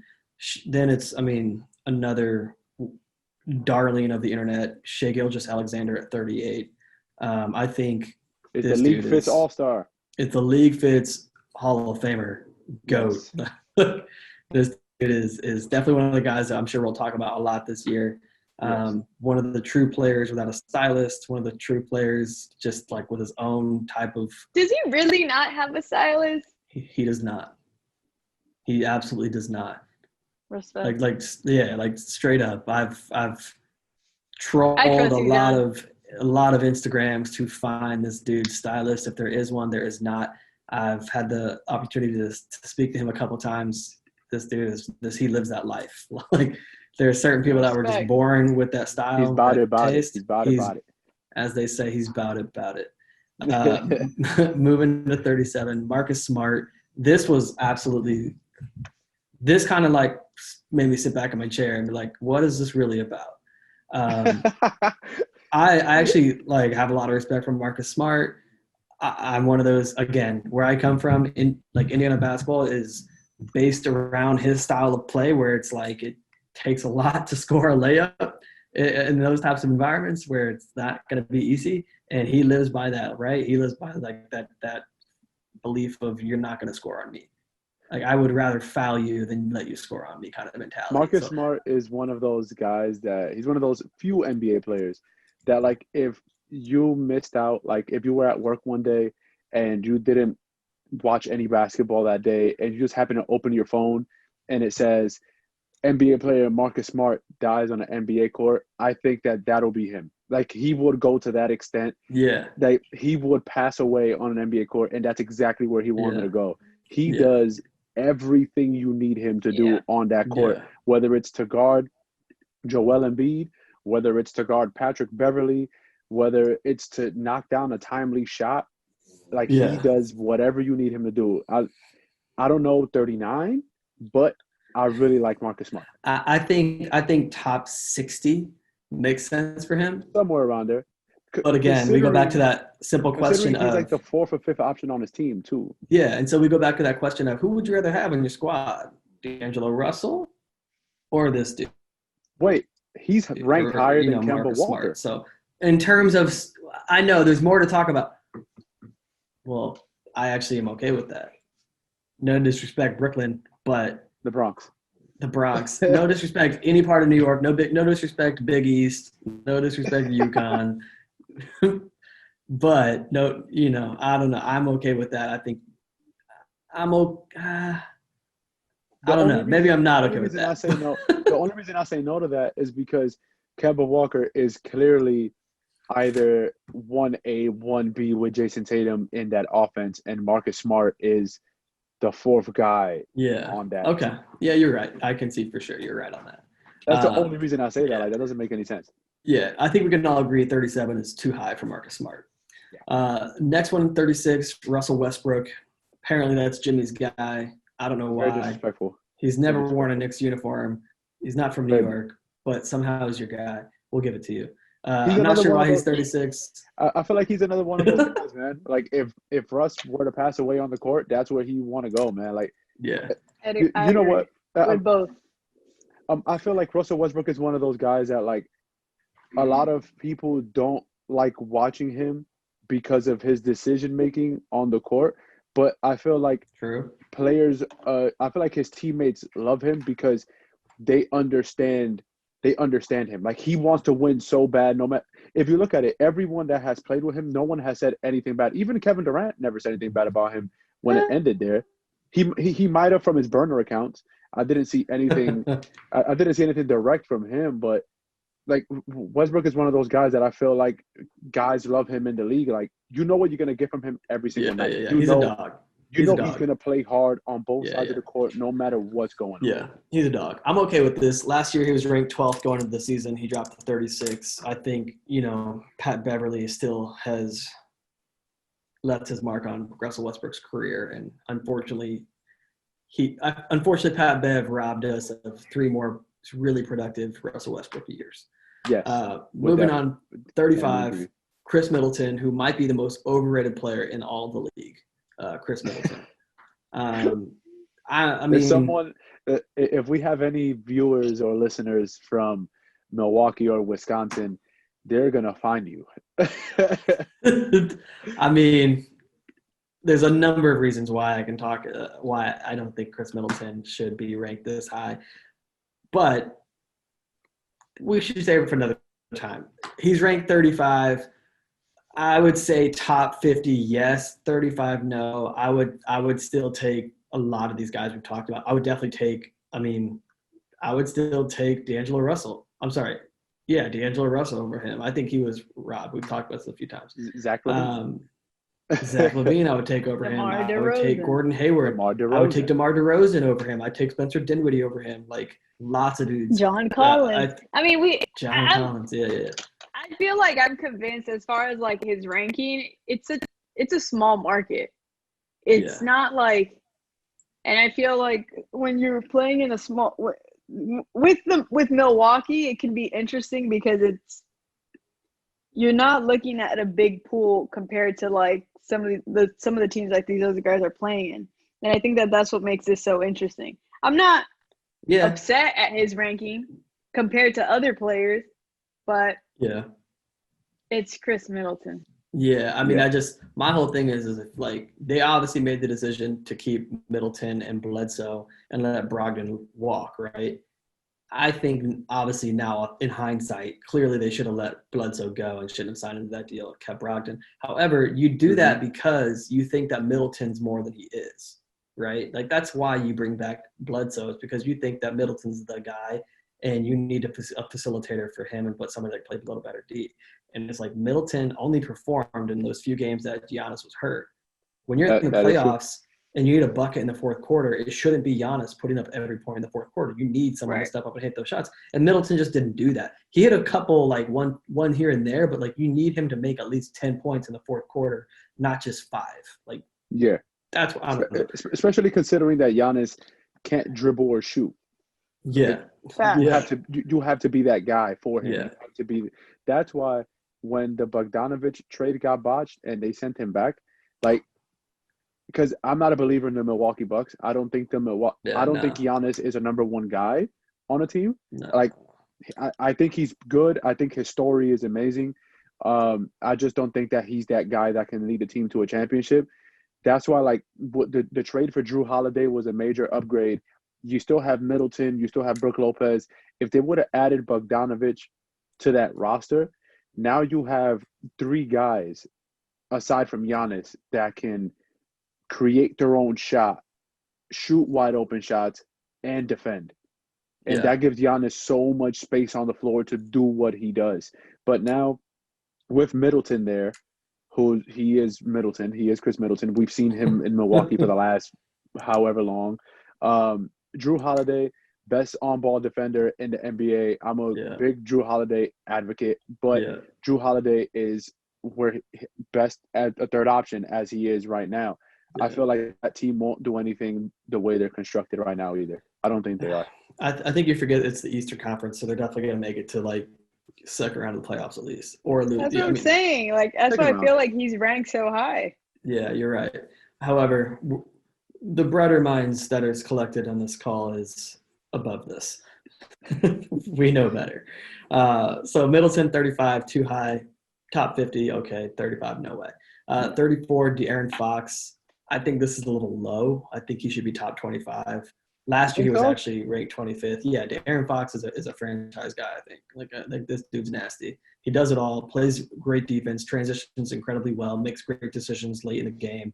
He does it all. He's just, he's young, more time, more experience. There's going to be more and more improvement out of him. He's improved every year. I think 34 is pretty solid, but I definitely could see him in the top 30. I think I could see him up to 25 again. Yeah. Drew Holiday, your guy, 33. I think that's fair. I think that's fair. We all know the accolades on Drew Holiday, the benefits of him. 32, Jaylen Brown. I think might be a little high, but top 35, I'm on board. I'm on board with top 30, 35. I would rather have Drew higher than him. I would take De'Aaron Fox before Jaylen Brown as well, but obviously different positions, but not offended by Jaylen Brown there. 31, Ja Morant. I mean, he did amazing last year. So Jesus, yeah. If he does better than last year, then he's probably top 15, honestly. So hard to judge. Only one season of sample to kind of really judge him, but definitely not mad at that. He could be higher. If he could consistently knock down a 3-ball, man, he's going to average 25, 26 easy. Yeah, he's scary. Kyle Lowry, 30. I mean, there's so much that Kyle Lowry does. Yeah, he's a great ball defender, great hits big shots, does it all. Trae Young, 29. Okay. He last year he was 28. I think this is pretty spot on. Maybe it could be a few spots higher, but I mean this is pretty close. Yeah, like I feel like that's accurate for him. Yeah, Around the same. Yeah, he averaged what 29 last year, something like that. something like that. Like 29 and 8. That was great. He just it's just when you're on such a poor team Yeah, and you have to take so many shots, and sometimes when you're in a bad team and you have to take so many shots, people disguise that as he's a bad decision maker or yeah, he's not a winner or something like that. But it's the cards that were dealt to him. Like yeah, this season, I feel like this season would be the season that's going to dictate how Trae Young is going to live the rest of his NBA career. He has a yeah. lot of weapons on offense and defense. This is the best team he's been on in his very young career. I think this year is going to be the year that we'll see what he actually is. Yeah. Yeah, I agree. Yeah. Here's the thing about Trae Young that's very interesting to me, and me, you, Jimmy, like we all kind of talked about draft night. This point, it says here, and I love this that they wrote this actually. It says Young has ranked dead last in defensive plus minus among more than 500 qualified players the last two seasons. Dead last. So my mind goes, listen, obviously he's a one-trick pony in terms of all he does is score, right? Mm-hmm. Tons of value there. Obviously we get it. How does somebody like Marcus Howard, who is basically the same thing in terms of scoring, True, and doesn't get drafted? Because obviously, and the knock was, oh, he's too small to defend. Well, it's like, well, shit. Look at Steph Curry. He's dead last. it's true. Like, what's the difference, right? So that's another conversation for another time. But I'm obviously 29 Trae Young. I think he's great. I think Marcus Howard got signed to Denver, I believe. I think he's on a deal there. I don't know if it's guaranteed or it's probably like it's a camp deal for sure. I think it's like you're right. Deal. He did get picked up by Denver. Yeah, I saw him on one of the clips that Bobo was like dunking on somebody. He actually has a really good chance to make that roster. You only have Monte Morris and Facundo Campazzo above him on the depth chart. Like he could make that roster and be the second option at the point guard. He could make that. The only reason I don't think that he'll be the second option at the point guard position over the foreign dude is because the foreign dude, like, he wasn't drafted. He was signed directly from like wherever he came from. Oh, he's got experience. Yeah, I don't know who that is, to be honest. Apparently, he's like one of those guys that's been playing overseas for a while, and he's like a magician with the basketball type shit, like Ricky Rubio, Milos Teodosic, I think his name was. What about Rudy Fernandez, who was like on every team in the league? He was good, man. Rudy Fernandez could ball. For sure. We're getting off topic. All right, 28. Denise, interested to hear your thoughts. Brandon Ingram, 28. I'll be honest. I actually kind of miss him with LA. No shit. I bet you do. I miss him a lot in LA. I feel like, but I also think that sometimes when a player leaves, this is the best example I can give of the growth of Brandon Ingram. I feel like when he was playing in LA, he was home, he was comfortable. We didn't really see the potential that he had. We didn't see him at his peak. He also didn't show it to us in LA. And he went to college. He went to New Orleans. He is involved in a new environment, has to start from scratch, build a new identity, and took some type of magic pill and is like, goddamn, like, he's unrecognizable. So I feel like those are my thoughts. Yeah, he did. He needed to go to college. I'm ready for him to come back, though, you know? I could see him come back at some point, but it's going to be post LeBron is when he comes back. Yeah. I think you made a great point of the interesting dynamic that playing in your hometown has to do with your psyche and like just everything that goes with being a professional athlete in the town you grew up in. And a lot of guys talk about that when they travel. It's kind of a nuisance to go back to your home city because you're dealing with so much outside noise of getting tickets, seeing people, all of that, managing all of that. And I think that when you live in your hometown, you've got to do that every home game. So I think you're absolutely family members. Yeah. So I think exactly. So I think that's a great point to make that, like, him getting away and being able to just focus on himself and being able to focus on basketball and getting better has made a huge difference for him. So that's spot on that point.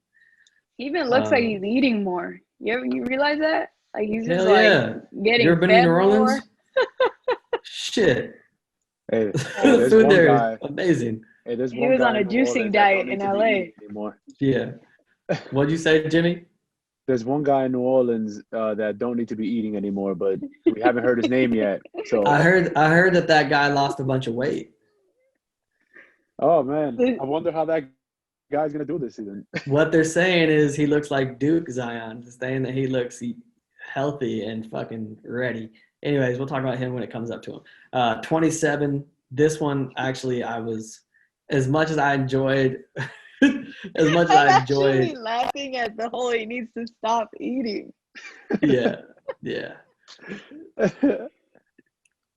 It's true though. Yeah, I mean, shit. I think we all want to see him play for years, but if he goes down the tractor trailer route that he's balancing on and real quickly, hot takes on Zion, but I'll wait till we get to him.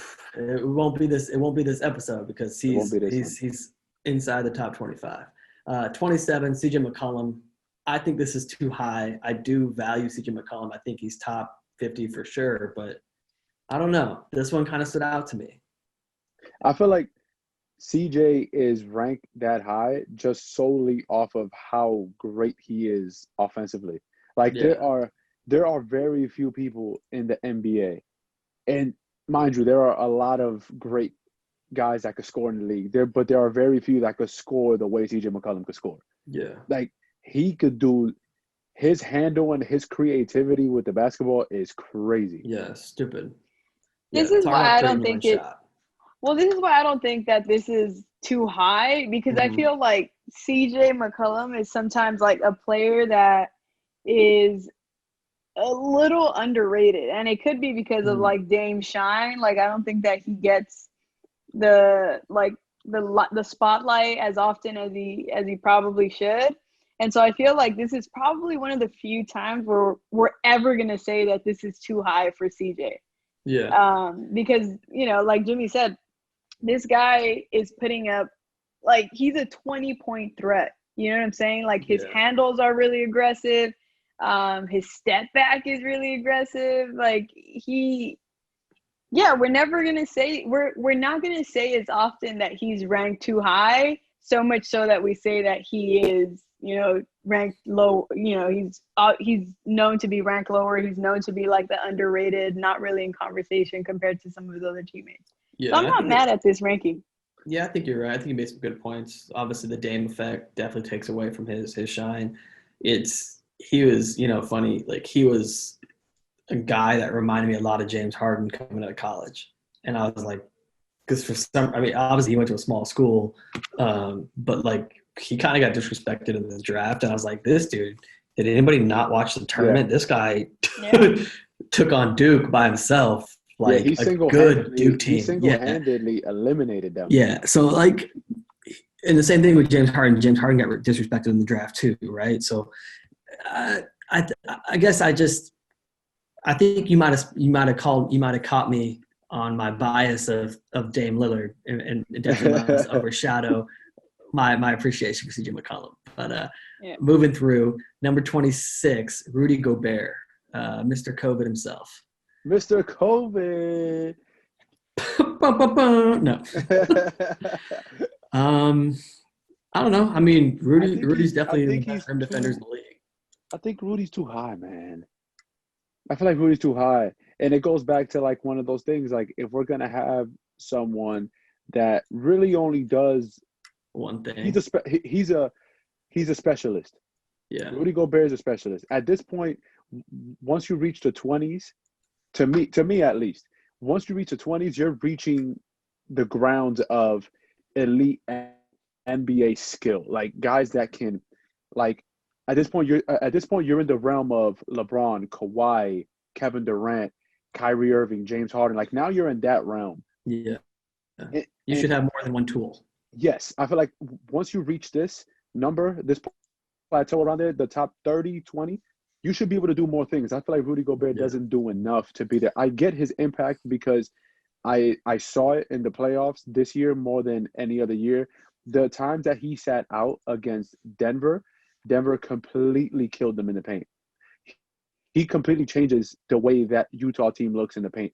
You cannot, like within 10 feet of the rim, you can't go when Rudy Gobert is there. You can't. He's going to alter the shot.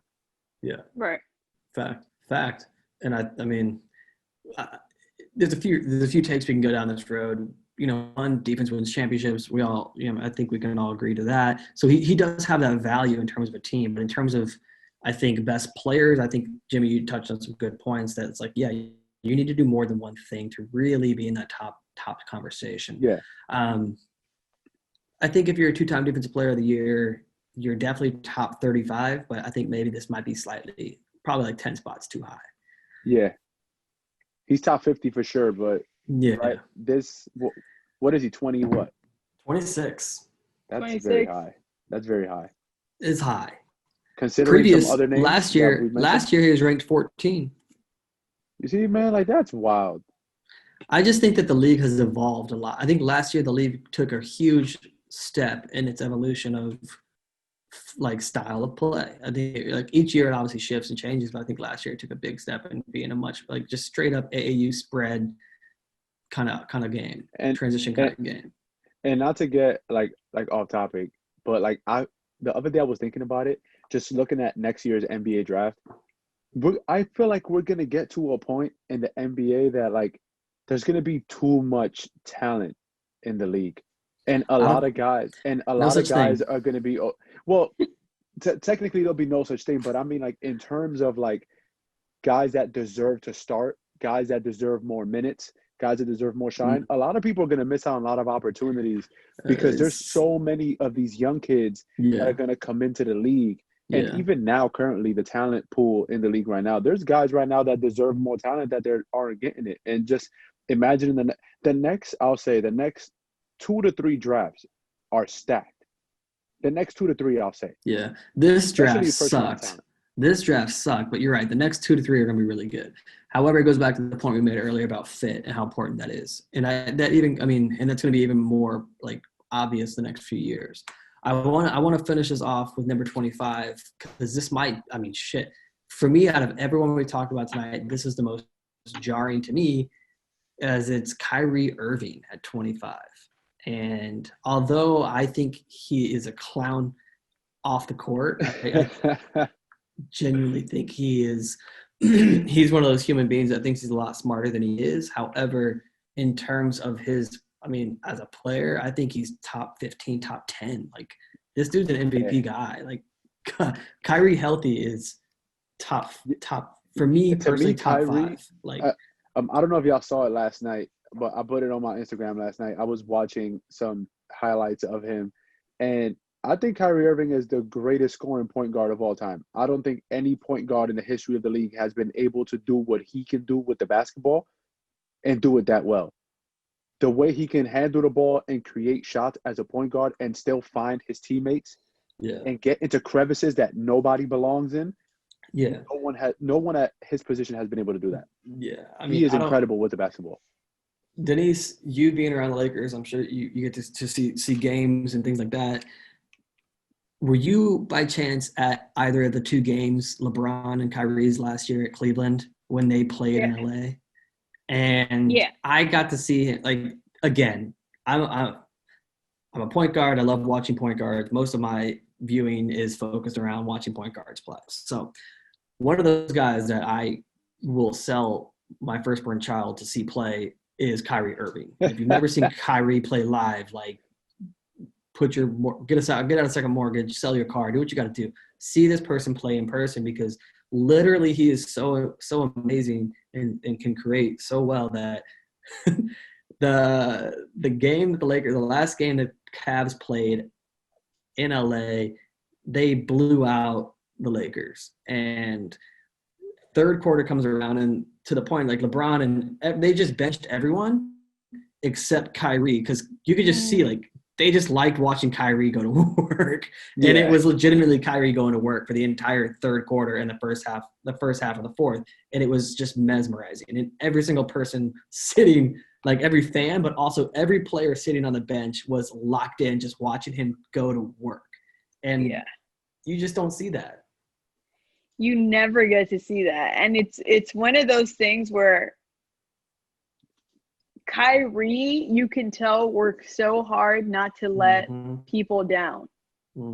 Like, he understands. There's players that play with a different purpose, but I feel like with Kyrie, and you can kind of experience this when he's on the court, you see a few players who give this kind of delivery. You see Kobe gives this kind of delivery, Russell gives this kind of delivery, LeBron gives this kind of delivery, but it's almost like a debt to their fans. Like, they never let their fans down, regardless if it's a home or away game. I don't know what, I don't agree with a lot of what he does outside of the court, or says or studies or reads. But when he's on the court, he's out of this world, and that's the only time I accept it. Like, he is like magic. I don't know how to better describe it, but it's the feeling it's the feeling I got as a kid. And we'll go back into me being from Indiana and being biased towards Indiana basketball. But me being a kid, the first time I watched Larry Bird and just seeing all the ball fakes, seeing all the pass fakes, seeing the nutmegs through Larry Bird was doing some wild shit back in the 80s. And just that every single time you're going to see something new. There's not a single player in the history of me watching basketball that has made me go outside and try to replicate a dribble move. Yeah. Facts. Kyrie, every single game is going to show you something new. And good luck trying to do it. Yeah. And then you comprehend, after trying to do it, holy shit, this man did this full speed on 3 dudes without. Well, not only that, but you also see him on the court, and that's why, like, when you get to go to a live game, and depending on where you're actually sitting, but you get close enough, you start to realize, like, there's so much shit that happens that you're so limited in what you can actually, the opportunities that can come when a player has the ball. When you're standing at a level that these guys are seeing, regardless of their height, they're playing amongst people that are relatively the same height as them. You're so limited. You have to be so ahead. The way that Rondo gives a pass, the way that Kyrie gives a pass, like, when I tell you it's magic, it's because it's like when you tell your grandma that you're hungry, and you look in the fridge and there's nothing, and she pops out with a meal. Like, how? Yeah. How did you make that play happen? He's really incredible at what he does. And LeBron said it on the episode of Road Tripping that he was just on. He said that he's never seen anyone be able to do what Kyrie is able to do with the basketball. Even LeBron said, like, he's never seen that before. Yeah. No, I mean, the first thing I looked at when that schedule dropped was if Brooklyn was coming to LA, and I was hoping they didn't anytime soon, because, like, I hope it's in the second half of the season, so there's a slim possibility that I can go see him. Like, I've had a few lucky chances to see him. I've had a few lucky opportunities to see Kevin Durant, but for me, there's nothing more entertaining than Kyrie Irving, which is why Kyrie Irving at 25 is disgraceful. We might have shame. If Shame they on play ESPN. in the second half, if they play in the second half of the season, we might have an outing. Oh, absolutely. We might have an outing. We go watch That'd be so lit. Yeah, well, we can apply for press passes. Yes, let's do that. We're like, hey, man, well, you haven't watched the damn show, man? Absolutely. Put some respect on the damn show. Absolutely. I think that, we've gone through 100 to 25, 75 players. We have 25 left. I think this is a good time for us to wrap this one up. I think that later, probably next episode, we can run through the top 25 a little quicker, but it will definitely be a little bit more of us giving our takes on each of these top 25 players. And I think then at the end we kind of reflect and pull in where we think players like Kyrie should probably have gone, where we think D'Angelo Russell will probably have gone, and give our final assessment of 2021. And it's Of ESPN's or assessment on ESPN's knowledge of basketball. I think That's they what did a happens really when you don't pay your journalists. We talked about Yeah, that's right. what happens I when think- you don't Right. pay your I think- journalists. That's right. I think they did a smart thing though, and starting this whole list off by saying we took a poll of such and such. So it's Yeah, they it's kind kinda- of backdoored us with There's that. a disclaimer. Yeah, exactly. This list However, about to be trash. Just Yeah, remember, this- it's a poll. exactly.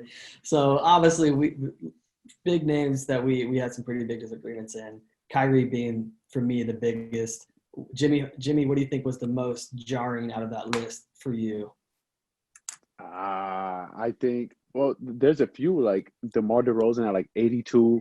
Yeah, I think LaMarcus Aldridge at like 87 or something. yeah. Zach LaVine in the 50s. D'Angelo Russell in the 60s. 69. Yeah. Yeah, in the 60s. D'Angelo Russell. Like there was a few guys up there that need to be in the top 25. Yeah. Denise, Like, what about you? Yeah, I'd have to agree. I feel like I'm always gonna root for DeMar DeRozan. Yeah. And he just always delivers in that way. So for him to get disrespected in that way, I mean, there's also like there's a few John Collins, like LaMarcus Yeah. Aldridge, like Mhm. it's one of those is what it is. But then sometimes I also think like, well, maybe this will give you a bigger chip to play with, Yeah. like if this is gonna. There was a point where a few players talked about that. So if that's what's gonna be the case, then thank you, ESPN poll, because we can't put this on one journalist. But Yeah. Do you think that there's a reality? Do you think there's a reality that I'm asking you, Denise, that DeMar DeRozan is a Laker or a Clipper? Because that was kind of like swirling around, I guess, like a couple weeks ago that LeBron. yeah, I mean, my heart says if at any point in a perfect world he would come to LA, it would be to the Lakers. But Yeah. knowing his style, it would probably be the Clippers. And Clippers, I don't mean that in a bad way, but I just think like he's He's so in against the used to- grain. Yeah, exactly. Like he's so used to being in a franchise that's kind of like an underdog, where his Yeah. name is bigger than the actual team. Yeah. So I don't see him ever coming to the Lakers, but it's all right. I can still have my perfect world in my head.